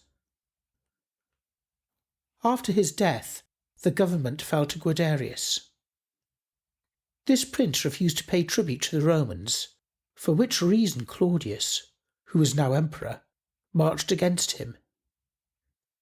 He was attended in this expedition by the commander of his army, who was called in the British tongue Lewis Hamo, by whose advice the following war was to be carried on. This man, therefore, arriving at the city of Portchester, began to block up the gates with a wall, and denied the citizens all liberty of passing out, for his design was either to reduce them to subjection by famine, or kill them without mercy. Chapter 13. Lewis Hamo, a Roman, by wicked treachery kills Guiderius. Guiderius, upon the news of Claudius's coming, assembled all the soldiery of the kingdom, and went to meet the Roman army. In the battle that ensued, he began the assault with great eagerness, and did more execution with his own sword than the greater part of his army. Claudius was now on the point of retreating to his ships, and the Romans very nearly routed, when the crafty Hamo, throwing aside his own armour, put on that of the Britons, and as a Briton fought against his own men. Then he exhorted the Britons to a vigorous assault, promising them a speedy victory, for he had learnt their language and manners, having been educated among the British hostages at Rome. By these means he approached by little and little to the king, and, seizing an opportunity to approach, stabbed him while under no apprehension of danger, and then escaped through the enemy's ranks to return to his men with the news of his detestable exploit. But Arviragus, his brother, seeing him killed, forthwith put off his own and put on his brother's habiliments, and, as if he had been Guiderius himself, encouraged the Britons to stand their ground. Accordingly, as they knew nothing of the king's disaster, they made a vigorous resistance, fought courageously, and killed no small number of the enemy. At last the Romans gave ground, and, dividing themselves into 2 bodies, basely quitted the field. Caesar, with one part, to secure himself, retired to his ships. But Hamo fled to the woods, because he had not time to get to the ships. Arviragus, therefore, thinking that Claudius fled along with him, pursued him with all speed, and did not leave off harassing him from place to place, till he overtook him upon a part of the sea coast, which, from the name of Hamo, is now called Southampton. There was at the same place a convenient haven for ships, and some merchant ships at anchor. And, just as Hamo was attempting to get on board them, Arviragus came upon him unawares, and forthwith killed him. And ever since that time the haven has been called Hamo's Port. Chapter 14. Arviragus, king of Britain, makes his submission to Claudius, who, with his assistance, conquers the Orkney Islands. In the meantime Claudius, with his remaining forces, assaulted the city above mentioned, which was then called Caeperis, now Portchester, and presently levelled the walls, and having reduced the citizens to subjection, went after Arviragus, who had entered Winchester. Afterwards he besieged that city and employed a variety of engines against it. Arviragus, seeing himself in these straits, called his troops together and opened the gates to march out and give him battle. But, just as he was ready to begin the attack, Claudius, who feared the boldness of the king and the bravery of the Britons, sent a message to him with a proposal of peace, choosing rather to reduce them by wisdom and policy than run the hazard of a battle. To this purpose, he offered a reconciliation with him, and promised to give him his daughter if he would only acknowledge the kingdom of Britain subject to the Roman state. The nobility hereupon persuaded him to lay aside thoughts of war and be content with Claudius's promise, representing to him at the same time that it was no disgrace to be subject to the Romans, who enjoyed the empire of the whole world. By these and many other arguments, he was prevailed upon to hearken to their advice and make his submission to Caesar. After which, Claudius sent to Rome for his daughter, and then, with the assistance of Arviragus, reduced the Orkney and the provincial islands to his power. Chapter 15. Claudius gives his daughter Genuissa for a wife to Arviragus, and returns to Rome. As soon as the winter was over, those that were sent for Claudius's daughter returned with her and presented her to her father. The damsel's name was Genuissa, and so great was her beauty that it raised the admiration of all that saw her. After her marriage with the king, she gained so great an ascendant over his affections that he in a manner valued nothing but her alone, insomuch that he was desirous to have the place honoured where the nuptials were solemnized, and moved Claudius to build a city upon it, for a monument to posterity of so great and happy a marriage. Claudius consented to it, and commanded a city to be built, which after his name is called Caerglau, that is Gloucester, to this day, and is situated on the confines of Dametia and Lurgria, upon the banks of the Severn. But some say that it derived its name from Duke Loius, a son that was born to Claudius there, and to whom, after the death of Arviragus, fell the dukedom of Dametia. The city being finished, and the island now enjoying peace, Claudius returned to Rome, leaving to Arviragus the government of the British Islands. At the same time, the Apostle Peter founded the Church of Antioch, and afterwards coming to Rome was bishop there, and sent Mark the evangelist into Egypt to preach the gospel which he had written. Chapter 16. Arviragus revolting from the Romans, Vespasian is sent into Britain. After the departure of Claudius, Arviragus began to show his wisdom and courage, to rebuild cities and towns, and to exercise so great authority over his own people that he became a terror to the kings of remote countries. But this so elevated him with pride that he despised the Roman power, disdained any longer subjection to the Senate, and assumed to himself the sole authority in everything. Upon this news, Vespasian was sent by Claudius to procure a reconciliation with Arviragus, or to reduce him to the subjection of the Romans. When, therefore, Vespasian arrived at the haven of Rutupi, Arviragus met him, and prevented him entering the port. For he brought so great an army along with him that the Romans, for fear of his falling upon them, durst not come ashore. Vespasian upon this withdrew from that port, and shifting his sails arrived at the shore of Totnes. As soon as he was landed, he marched directly to besiege Caer Penhuelgoet, now Exeter, and after lying before it 7 days, was overtaken by Arviragus and his army, who gave him battle. That day great destruction was made in both armies, but neither got the victory. The next morning, by the mediation of Queen Genuissa, the two leaders were made friends and sent their men over to Ireland. As soon as winter was over, Vespasian returned to Rome, but Arviragus continued still in Britain. Afterwards, when he grew old, he began to show much respect to the Senate and to govern his kingdom in peace and tranquillity. He confirmed the old laws of his ancestors and enacted some new ones, and made very ample presents to all persons of merit, so that his fame spread over all Europe, and he was both loved and feared by the Romans, and became the subject of their discourse more than any king in his time.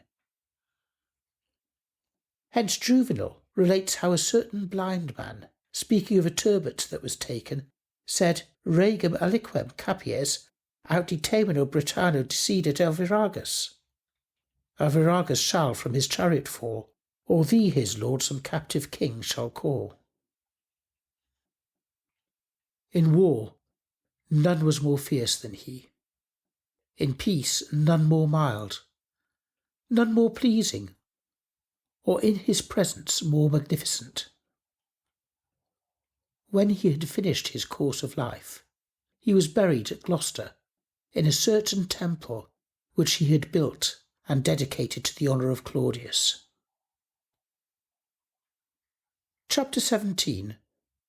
Roderick, leader of the Picts, is vanquished by Marius. His son Marius, a man of admirable prudence and wisdom, succeeded him in the kingdom.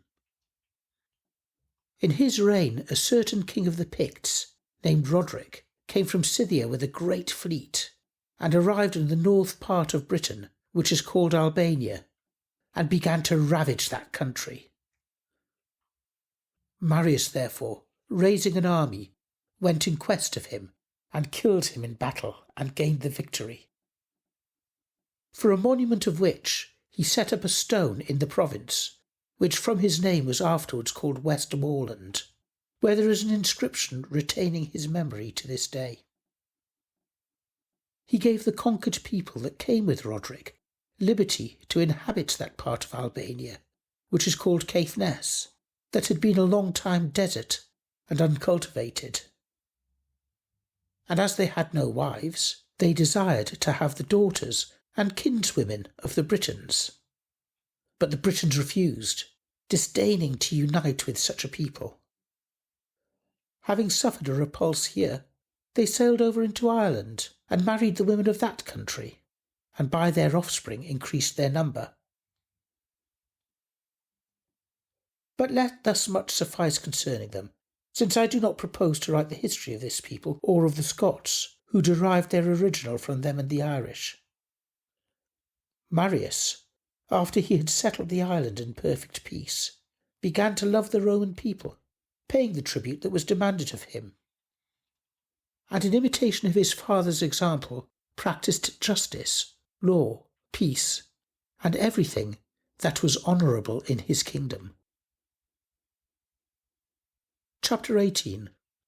Marius dying is succeeded by Coelus. As soon as he had ended his days, his son Coelus took upon him the government of the kingdom. He had been brought up from his infancy at Rome, and having been taught the Roman manners, had contracted a most strict amity with them. He likewise paid them tribute, and declined making them any opposition, because he saw the whole world subject to them, and that no town or country was out of the limits of their power. By paying, therefore, what was required of him, he enjoyed his kingdom in peace. And no king ever showed greater respect to his nobility, not only permitting them to enjoy their own with quiet, but also binding them to him with his continual bounty and munificence. Chapter 19.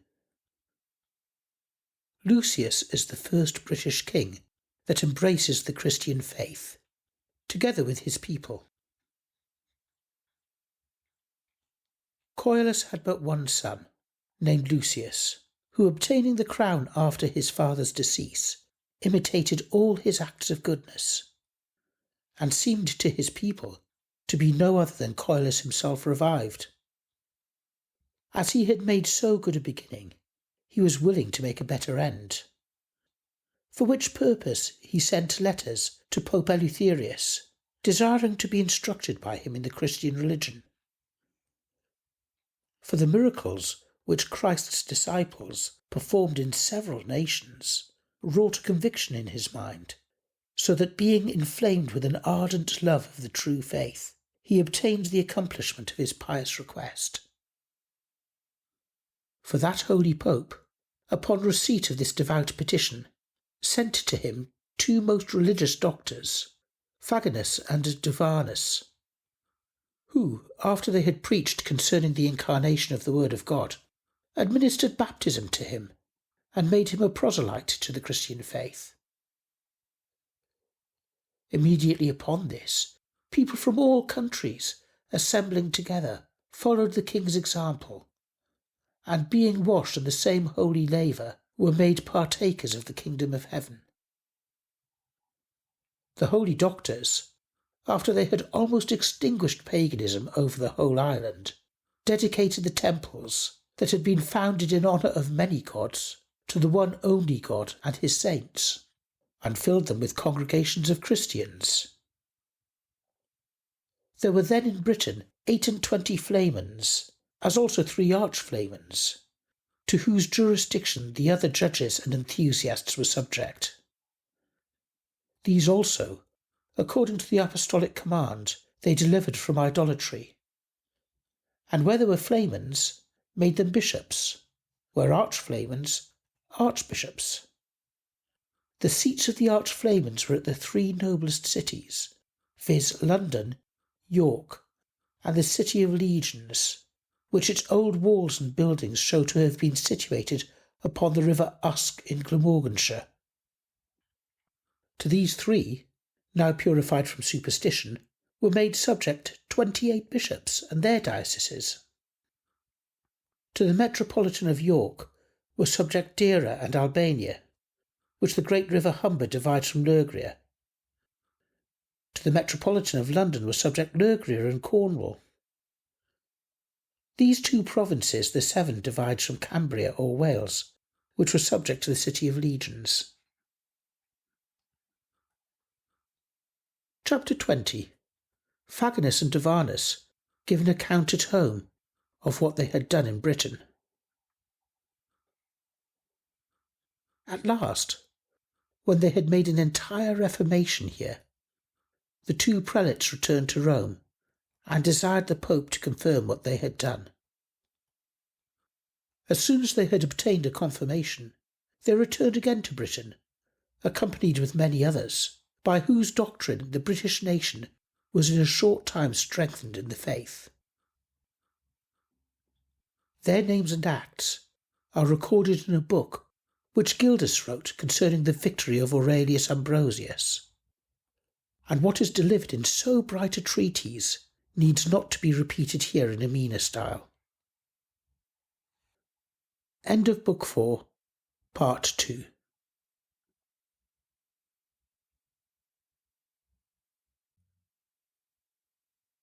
History of the Kings of Britain by Geoffrey of Monmouth. Translated by Aaron Thompson and J. A. Giles. Chapter 1. Lucius dies without issue and is a benefactor to the churches. In the meantime, the glorious King Lucius highly rejoiced at the great progress which the true faith and worship had made in his kingdom, and permitted the possessions and territories which formerly belonged to the temples of the gods to be converted to a better use and appropriated to Christian churches. And because a greater honour was due to them than to the others, he made large additions of lands and manor houses and all kinds of privileges to them. Amidst these and other acts of his great piety, he departed this life in the city of Gloucester, and was honourably buried in the cathedral church in the 156th year after our Lord's incarnation. He had no issue to succeed him, so that after his decease there arose dissension among the Britons, and the Roman power was much weakened. Chapter 2. Severus, a senator, subdues part of Britain. His war with Fulgenius. When this news was brought to Rome, the Senate dispatched Severus, a senator, with 2 legions to reduce the country to subjection. As soon as he was arrived, he came to a battle with the Britons, part of whom he obliged to submit to him, and the other part, which he could not subdue, he endeavoured to distress in several cruel engagements, and forced them to fly beyond Dera into Albania. Notwithstanding which, they opposed him with all their might, under the conduct of Fulgenius, and often made great slaughter both of their own countrymen and of the Romans. For Fulgenius brought to his assistance all the people of the islands that he could find, and so frequently gained the victory. The emperor, not being able to resist the eruptions which he made, commanded a wall to be built between Dera and Albania to hinder his excursions upon them. They accordingly made one, at the common charge from sea to sea, which for a long time hindered the approach of the enemy. But Fulgenius, when he was unable to make any longer resistance, made a voyage into Scythia to desire the assistance of the Picts towards his restoration. And when he had got together all the forces of that country, he returned with a great fleet into Britain and besieged York. Upon this news being spread through the country, the greatest part of the Britons deserted Severus and went over to Fulgenius. However, this did not make Severus desist from his enterprise, but calling together the Romans and the rest of the Britons that adhered to him, he marched to the siege and fought with Fulgenius. But the engagement proving very sharp, he was killed with many of his followers. Fulgenius also was mortally wounded. Afterwards Severus was buried at York, which city was taken by his legions. He left 2 sons, Bassianus and Geta, whereof Geta had a Roman for his mother, but Bassianus a Briton. Therefore, upon the death of their father, the Romans made Geta king, favouring him on account of his being a Roman by both his parents. But the Britons rejected him, and advanced Bassianus as being their countryman by his mother's side. This proved the occasion of a battle between the 2 brothers, in which Geta was killed, and so Bassianus obtained the sovereignty. Chapter 3. Carausius advanced to be king of Britain. At that time there was in Britain one Carausius, a young man of mean birth, who, having given proof of his bravery in many engagements, went to Rome, and solicited the Senate for leave to defend with a fleet the maritime coasts of Britain from the incursions of barbarians, which if they would grant him, he promised to do more for the honour and service of the Commonwealth than by delivering up to them the kingdom of Britain. The Senate, deluded by his specious promises, granted him his request, and so, with his commission sealed, he returned to Britain. Then by wicked practices getting a fleet together, he enlisted into his service a body of the bravest youths, and putting out to sea, sailed round the whole kingdom, causing very great disturbance among the people. In the meantime, he invaded the adjacent islands, where he destroyed all before him, countries, cities, and towns, and plundered the inhabitants of all that they had. By this conduct, he encouraged all manner of dissolute fellows to flock to him in hope of plunder, and, in a very short time, was attended by an army which no neighbouring prince was able to oppose. This made him begin to swell with pride, and to propose to the Britons that they should make him their king, for which consideration he promised to kill and banish the Romans, and free the whole island from the invasions of barbarous nations. Accordingly, obtaining his request, he fell upon Bassianus and killed him, and then took upon him the government of the kingdom. For Bassianus was betrayed by the Picts, whom Fulgenius, his mother's brother, had brought with him into Britain, and who, being corrupted by the promises and presents of Carausius, instead of assisting Bassianus, deserted him in the very battle, and fell upon his men, so that the rest were put into a consternation, and not knowing their friends from their foes, quickly gave ground, and left the victory to Carausius. Then he, to reward the Picts for this success, gave them a habitation in Albania, where they continued afterwards mixed with the Britons. Chapter 4. Electus kills Carausius, but is afterwards himself slain in flight by Asclepiodotus. When the news of these proceedings of Carausius arrived at Rome, the Senate commissioned Electus, with 3 legions, to kill the tyrant and restore the kingdom of Britain to the Roman power. No sooner was he arrived than he fought with Carausius, killed him, and took upon himself the government. After which he miserably oppressed the Britons for having deserted the commonwealth and adhered to Carausius. But the Britons, not enduring this, advanced Asclepiodotus, Duke of Cornwall, to be their king, and then, unanimously, marched against Electus and challenged him to battle. He was then at London, celebrating a feast to his tutelary gods. But, being informed of the coming of Asclepiodotus, he quitted his sacrifice and went out with all his forces to meet him, and engaged with him in a sharp fight.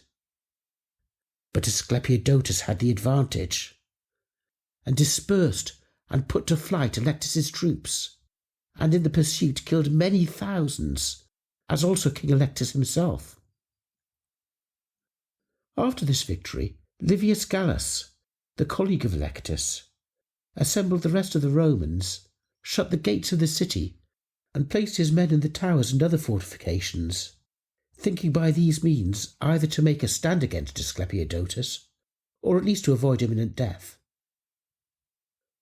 But Asclepiodotus, seeing this, laid siege to the city, and sent word to all the dukes of Britain that he had killed Electus with a great number of his men, and was besieging Gallus and the rest of the Romans in London, and therefore earnestly entreated them to hasten to his assistance, representing to them withal how easy it was to extirpate the whole race of the Romans out of Britain, provided they would all join their forces against the besieged.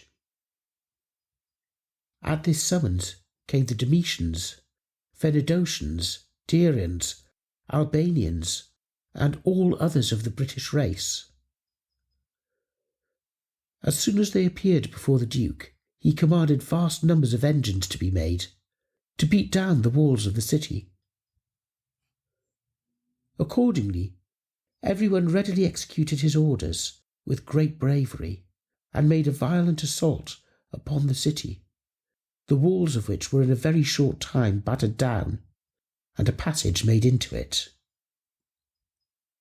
After these preparations, they began a bloody assault upon the Romans, who, seeing their fellow soldiers falling before them without intermission, persuaded Gallus to offer a surrender, on the terms of having quarter granted them and leave to depart. For they were now all killed except one legion, which still held out. Gallus consented to the proposal, and accordingly surrendered himself and his men to Asclepiodotus, who was disposed to give them quarter. But he was prevented by a body of Venedocians, who rushed upon them, and the same day cut off all their heads upon a brook within the city, which from the name of the commander was afterwards called in the British tongue Naut Gallim, and in the Saxon Gallamborn. Chapter 5. Asclepiodotus obtains the crown. Diocletian's massacre of the Christians in Britain. The Romans being thus defeated, Asclepiodotus, with the consent of the people, placed the crown upon his own head and governed the country in justice and peace 10 years, and curbed the insolence and outrages committed by plunderers and robbers. In his days began the persecution of the Emperor Diocletian, and Christianity, which from the time of King Lucius had continued fixed and undisturbed, was almost abolished over the whole island. This was principally owing to Maximianus Herculius, general of that tyrant's army, by whose command all the churches were pulled down, and all the copies of the Holy Scriptures that could be found were burnt in the public markets.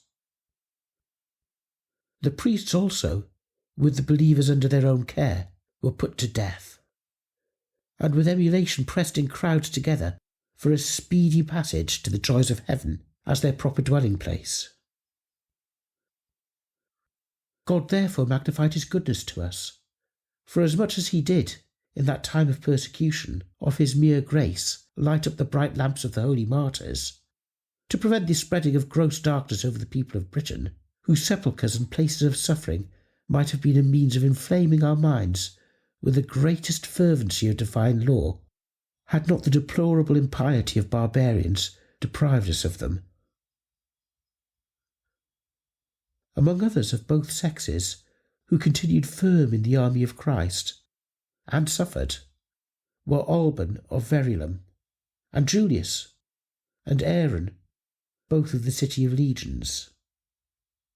Of these, Alban, out of the fervour of his charity, when his confessor, Amphibalus, was pursued by the persecutors, and just ready to be apprehended, first hid him in his house, and then offered himself to die for him, initiating in this Christ himself, who laid down his life for his sheep. The other two, after being torn limb from limb, in a manner unheard of, received the crown of martyrdom, and were elevated up to the gates of the heavenly Jerusalem. Chapter 6. An insurrection against Asclepiodotus by Cole, whose daughter Helena Constantius marries. In the meantime, Cole, Duke of Caer Colvin, or Colchester, made an insurrection against King Asclepiodotus, and in a pitched battle killed him and took possession of his crown. The Senate, hearing this, rejoiced at the king's death, who had given much disturbance to the Roman power, and, reflecting on the damage which they had sustained by the loss of this kingdom, they sent Constantius the senator, a man of prudence and courage, who had reduced Spain under their subjection, and who was, above all the rest, industrious to promote the good of the commonwealth. Cole, having information of his coming, was afraid to engage him in battle on account of a report that no king was able to stand before him. Therefore, as soon as Constantius was arrived at the island, Cole sent ambassadors to him with offers of peace and submission, on condition that he should enjoy the kingdom of Britain and pay no more than the usual tribute to the Roman state. Constantius consented to this proposal, and so, upon their giving hostages, peace was confirmed between them. The month after, Cole was seized with a very great sickness, of which he died within 8 days. After his decease, Constantius himself was crowned, and married the daughter of Cole, whose name was Helena. She surpassed all the ladies in the country in beauty, as she did all others of the time in her skill in music and in the liberal arts. Her father had no other issue to succeed him on the throne, for which reason he was very careful about her education, that she might be better qualified to govern his kingdom. Constantius, therefore, having made her the partner of his bed, had a son by her called Constantine. After 11 years were expired, he died at York, and bestowed the kingdom upon his son, who, within a few years after he was raised to this dignity, began to give proofs of heroic virtue, undaunted courage, and strict observance of justice towards his people. He put a stop to the depredations of robbers, suppressed the insolence of tyrants, and endeavoured everywhere to restore peace. Chapter 7. The Romans desire Constantine's assistance against the cruelty of Maxentius. At that time there was a tyrant at Rome named Maxentius, who made it his endeavour to confiscate all the estates of all the best of the nobility, and oppressed the commonwealth with his grievous tyranny. Whilst he, therefore, was proceeding in his cruelty, those that were banished fled to Constantine in Britain, and were honourably entertained by him. At last, when a great many such had resorted to him, they endeavoured to raise in him an abhorrence of the tyrant, and frequently expostulated with him after this manner: "How long, Constantine, will you suffer our distress and banishment? Why do you delay to restore us to our native country? You are the only person of our nation that can restore to us what we have lost by driving out Maxentius. For what prince is to be compared with the King of Britain, either for brave and gallant soldiers or for large treasures? We entreat you to restore us to our estates, wives, and children by conducting us with an army to Rome." Chapter 8. Constantine, having reduced Rome, obtains the empire of the world. Octavius, Duke of the Wisians, is put to flight by Traherne. Constantine, moved with these and the like speeches, made an expedition to Rome, and reduced it under his power, and afterwards obtained the empire of the whole world. In this expedition he carried along with him 3 uncles of Helena, viz. Leolin, Traherne, and Marius, and advanced them to the degree of senators. In the meantime Octavius, Duke of the Wisians, rebelled against the Roman proconsuls, to whom the government of the island had been committed, and having killed them, took possession of the throne. Constantine, upon information of this, sent Traherne, the uncle of Helena, with 3 legions to reduce the island. Traherne came to shore near the city, which is in the British tongue called Caeparis, and having assailed it, took it in 2 days. This news spreading over the whole country, King Octavius assembled all the forces of the land, and went to meet him not far from Winchester, in a field called in the British tongue Mycorium, where he engaged with him in battle and routed him. Traherne, upon this loss, betook himself with his broken forces to his ships, and in them made a voyage to Albania, in the provinces of which he made great destruction. When Octavius received intelligence of this, he followed him with his forces, and encountered him in Westmoreland, but fled, having lost the victory.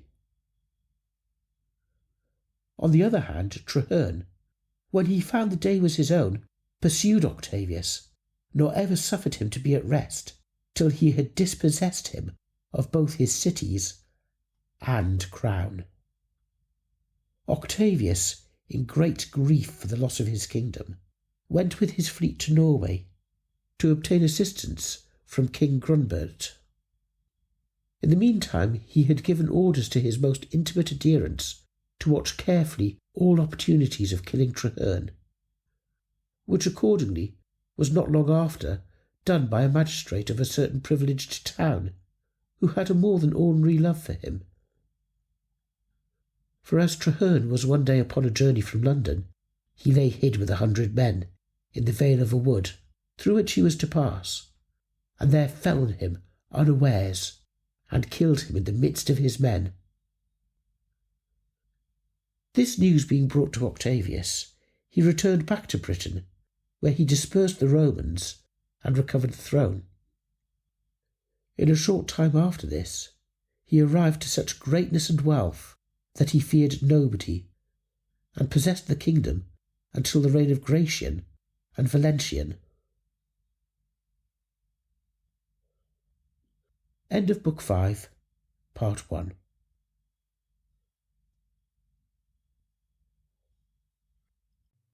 History of the Kings of Britain by Geoffrey of Monmouth. Translated by Aaron Thompson and J. A. Giles. Chapter 9. Maximian is desired for a king of Britain.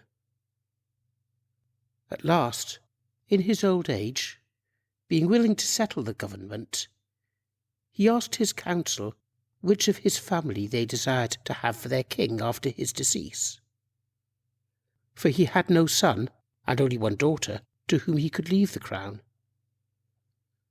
Some, therefore, advised him to bestow his daughter with the kingdom upon some noble Roman, to the end that they might enjoy a firmer peace. Others were of the opinion that Conan Meriadoc, his nephew, ought to be preferred to the throne, and the daughter married to some prince of another kingdom with a dowry in money. While these things were in agitation among them, there came Caradoc, Duke of Cornwall, and gave his advice to invite over Maximian, the senator, and to bestow the lady with the kingdom upon him, which would be a means of securing to them a lasting peace.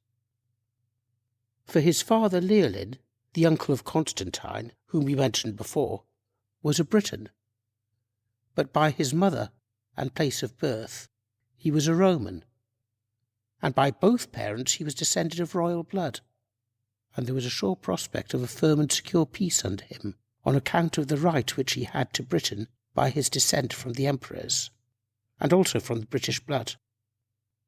But the Duke of Cornwall, by delivering this advice, brought upon himself the displeasure of Conan, the king's nephew, who was very ambitious of succeeding to the kingdom, and put the whole court into confusion about it. However, Caradoc, being unwilling to recede from his proposal, sent his son Mauritius to Rome to acquaint Maximian with what had passed. Mauritius was a person of large and well-proportioned stature, as well as great courage and boldness, and could not bear to have his judgment contradicted without a recourse to arms and duelling. On presenting himself before Maximian, he met with a reception suitable to his quality, and he had the greatest honours paid to him of any that were about him. There happened to be at that time a great contest between Maximian and the two emperors, Gratian and Valentinian, on account of his being refused the third part of the empire, which he demanded. When, therefore, Mauritius saw Maximian ill-treated by the emperors, he took occasion from thence to address him in this manner: "Why need you, Maximian, stand in fear of Gratian, when you have so fair an opportunity of wresting the empire from him? Come with me into Britain, and you will take possession of that crown. For King Octavius, being now grown old and infirm, desires nothing more than to find some such proper person to bestow his kingdom and daughter upon. He has no male issue, and therefore has asked the advice of his nobility to whom he should marry his daughter with the kingdom. And they, to his satisfaction, have passed a decree that the kingdom and the lady be given to you, and have sent me to acquaint you with it, so that if you go with me and accomplish this affair, you may, with the treasure and forces of Britain, be able to return back to Rome, drive out the emperors, and gain the empire for yourself. For in this manner did your kinsman Constantius and several others of our kings who raised themselves to the empire. Chapter 10. Maximian, coming into Britain, artfully declines fighting with Conan.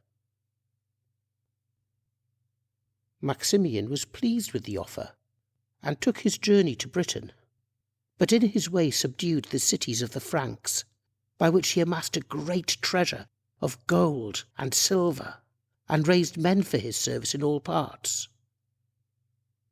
Afterwards he set sail with a fair wind, and arrived at Hamo's port, the news of which struck the king with fear and astonishment, who took this to be a hostile invasion.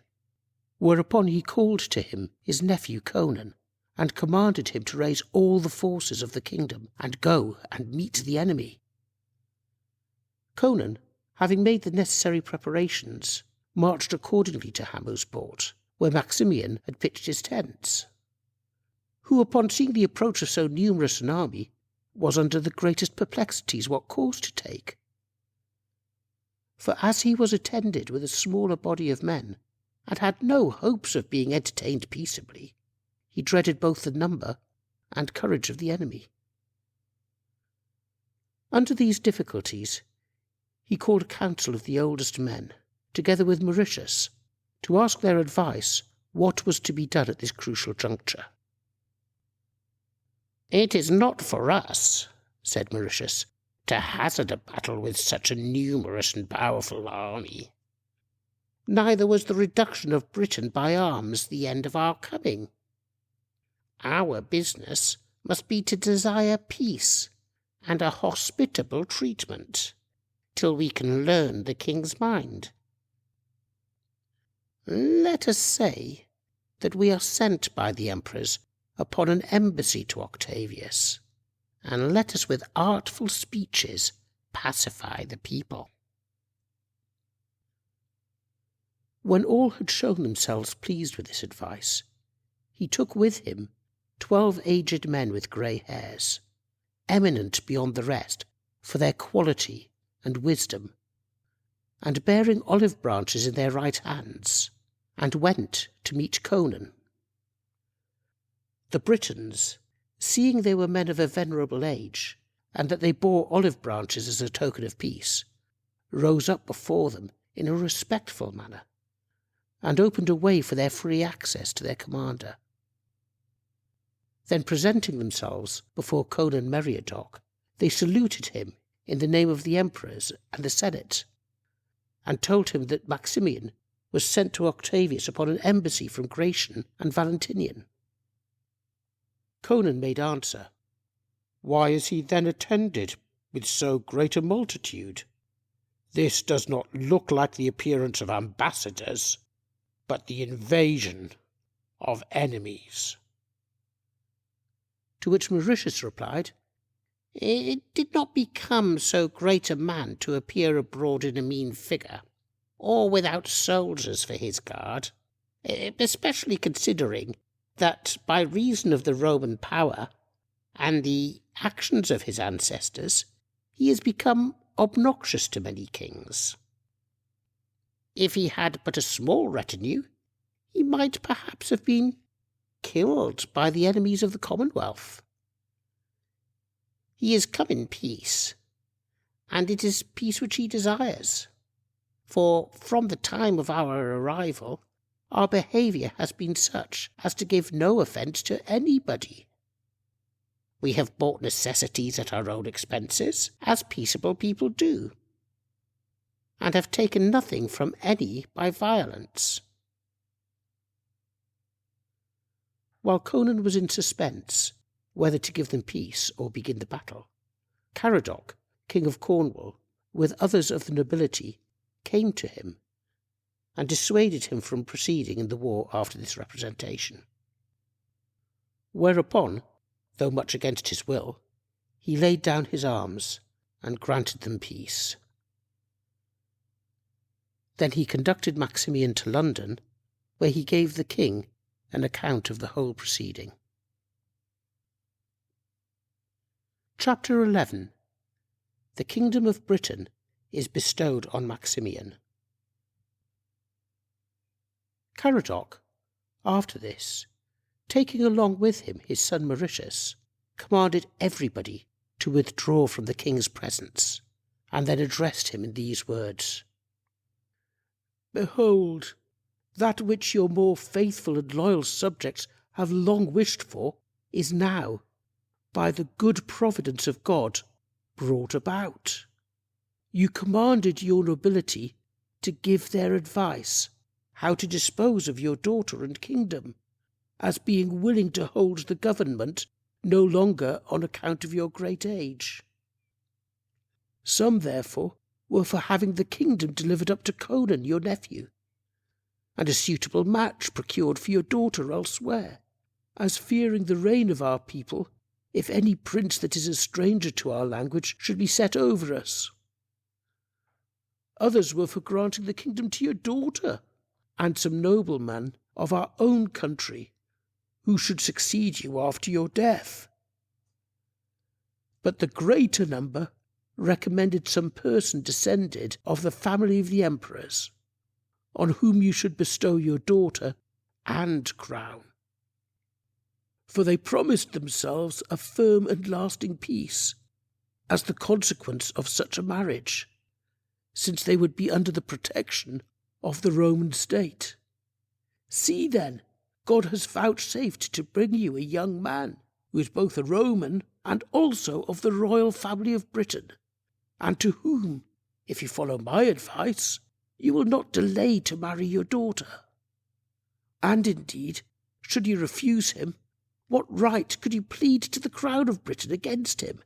For he is the cousin of Constantine, and the nephew of King Curl, whose daughter Helena possessed the crown by an undeniable hereditary right." When Caradoc had represented these things to him, Octavius acquiesced, and with the general consent of his people bestowed the kingdom and his daughter upon him. Conan Meriadoc, finding how things went, was beyond expression incensed, and retiring into Albania, used all his interest to raise an army, that he might give disturbance to Maximian. And when he had got a great body of men together, he passed the Humber, and wasted the provinces on each side of it. At the news whereof, Maximian hastened to assemble his forces against him, then gave him battle, and returned with victory. But this proved no decisive blow to Conan, who with his reassembled troops still continued to ravage the provinces, and provoked Maximian to return again and renew the war, in which he had various success, being sometimes victorious, sometimes defeated. At last, after great damages done on both sides, they were brought by the mediation of friends to a reconciliation. Chapter 12. Maximian overthrows the Armoricans. His speech to Conan. 5 years after this, Maximian, proud of the vast treasures that daily flowed in upon him, fitted out a great fleet, and assembled together all the forces in Britain. For this kingdom was now not sufficient for him. He was ambitious of adding Gaul also to it. With this view he set sail, and arrived first at the kingdom of Armorica, now called Britanniae, and began hostilities upon the Gallic people that inhabited it. But the Gauls, under the command of Inboltus, met him and engaged him in battle, in which the greater part being in danger, they were forced to fly, and leave Inbaltus with 15,000 men killed, all of them Armoricans. This severe overthrow was matter of the greatest joy to Maximian, who knew the reduction of that country would be very easy after the loss of so many men. Upon this occasion he called Conan aside from the army, and smiling said, "See, we have already conquered one of the best kingdoms in Gaul. We may now have hopes of gaining all the rest.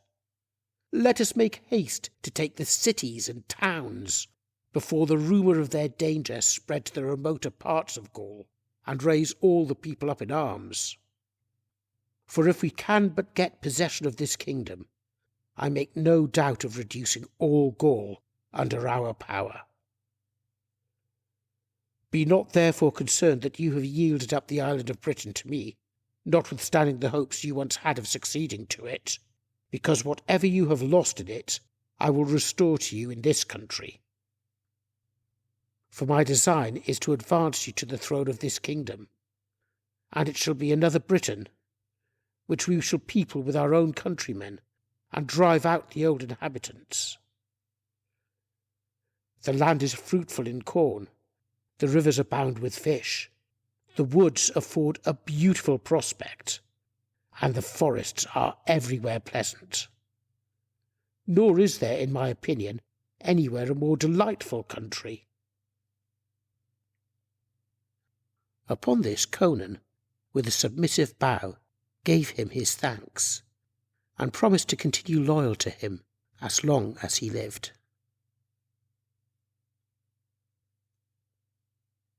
Chapter 13. Britonum taken by Maximian. After this they marched with their forces to Britonum, and took it the same day. For the citizens, hearing of the bravery of the Britons, and what slaughter they had made, fled away with haste, leaving their wives and children behind them. And the rest of the cities and towns soon followed their example, so that there was an easy entrance into them for the Britons, who, wherever they entered, killed all they found left of the male sex, and spared only the women. At last, when they had wholly extirpated the inhabitants of all those provinces, they garrisoned the cities and towns with British soldiers, and made fortifications in several places. The fame of Maximian's exploits spreading over the rest of the provinces of Gaul, all their dukes and princes were in a dreadful consternation, and had no other hopes left but in their prayers to their gods. They fled everywhere, from the villages into the cities and towns, and other places of strength and safety. Maximian, finding that he had struck terror into them, began to think of still bolder attempts, and by profusely distributing presents augmented his army. For all persons that he knew to be eager for plunder, he enlisted into his service, and by plentifully bestowing his money and other valuable things among them, he kept them to his interest. Chapter 14. Maximian, after the conquest of Gaul and Germany, makes Triers the seat of his empire. By these means he raised such a numerous army as he thought would be sufficient for the conquest of all Gaul. Notwithstanding which, he suspended his arms for a time, till he had settled the kingdom which he had taken, and peopled it with Britons. To this end he published a decree for the assembling together of 100,000 of the common people of Britain, who were to come over to settle in the country, besides 30,000 soldiers to defend them from hostile attack. As soon as the people were arrived according to his orders, he distributed them through all the countries of Armorica, and made another Britain of it, and then bestowed it on Conan Meriadoc. But he himself, with the rest of his fellow soldiers, marched into the further part of Gaul, which, after many bloody battles, he subdued, as he did also all Germany, being everywhere victorious. But the seat of his empire he made at Triers, and fell so furiously upon the two emperors, Gratian and Valentinian, that he killed the one and forced the other to flee from Rome. Chapter 15. A fight between the Aquitanians and Conan. In the meantime, the Gauls and Aquitanians gave disturbance to Conan and the Armorican Britons, and harassed them with their frequent incursions. But he has often defeated them and bravely defended the country committed to him. After he had entirely vanquished them, he had a mind to bestow wives on his fellow soldiers, by whom they might have issue to keep perpetual possession of the country. And to avoid all mixture with the Gauls, he sent over to the island of Britain for wives for them. In order to accomplish this, messengers were sent to recommend the management of this affair to Dionotus, king of Cornwall, who had succeeded his brother Caradoc in that kingdom. He was a very noble and powerful prince, and to him Maximian had committed the government while he was employed in affairs abroad. He also had a daughter of wonderful beauty named Ursula, with whom Conan was most passionately in love. Chapter 16. Guarnius and Melga murder 11,000 virgins. Maximian is killed at Rome. Dionotus, upon this message sent him by Conan, was very ready to execute his orders, and summoned together the daughters of the nobility from all provinces, to the number of 11,000, but of the meaner sort 60,000, and commanded them all to appear together in the city of London. He likewise ordered ships to be brought from all shores for their transportation to their future husbands.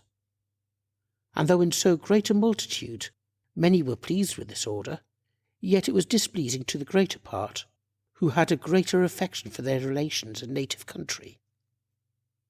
Nor perhaps were there wanting some who, preferring virginity to the married state, would rather have lost their lives in any country than enjoyed the greatest plenty in wedlock. In short, most of them had views and wishes different from one another, had they been left to their own liberty. But now, the ships being ready, they went on board, and sailing down the Thames made towards the sea. At last, as they were steering towards the Armorican coast, contrary winds rose and dispersed the whole fleet. In this storm the greater part of the ships foundered, but the women that escaped the danger of the sea were driven upon strange islands, and by a barbarous people either murdered or made slaves. For they happened to fall into the hands of the cruel army of Guarnius and Melga, who, by the command of Gratian, were making terrible destruction in Germany and the nations on the sea coast. Guarnius was king of the Huns, and Melga of the Picts, whom Gratian had engaged in his party, and had sent into Germany to harass those of Maximian's party along the sea coasts. While they were thus exercising their barbarous rage, they happened to light upon these virgins, who had been driven on those parts, and were so inflamed with their beauty that they courted them to their brutish embraces, which, when the women would not submit to, the Ambrons fell upon them, and, without remorse, murdered the greatest part of them. This done, the two wicked leaders of the Picts and Huns, Guarnius and Melga, being the partisans of Gratian and Valentinian, when they had learnt that the island of Britain was drained of all its soldiers, made a speedy voyage towards it, and taking into their assistance the people of the adjacent islands, arrived in Albania. Then, joining in a body, they invaded the kingdom, which was left without either government or defence, and made miserable destruction among the common people. For Maximian, as we have already related, had carried away with him all the warlike youth that could be found, and had left behind him only the husbandmen, who had neither sense nor arms for the defence of their country. Guarnius and Melga, finding that they were not able to make the least opposition, began to domineer most insolently, and to lay waste their cities and countries, as if they had only been pens of sheep. The news of this grievous calamity coming to Maximian, he sent away Gratian municeps with 2 legions to their assistance, who, as soon as they arrived, fought with the enemy, and after a most bloody victory over them, forced them to fly over into Ireland. In the meantime, Maximian was killed at Rome by Gratian's friends, and the Britons, whom he had carried with him, were also slain or dispersed. Those of them that could escape went to their countrymen in Armorica. Those of them that could escape went to their countrymen in Armorica, which was now called the Other Britain. End of Book 5, Part 2.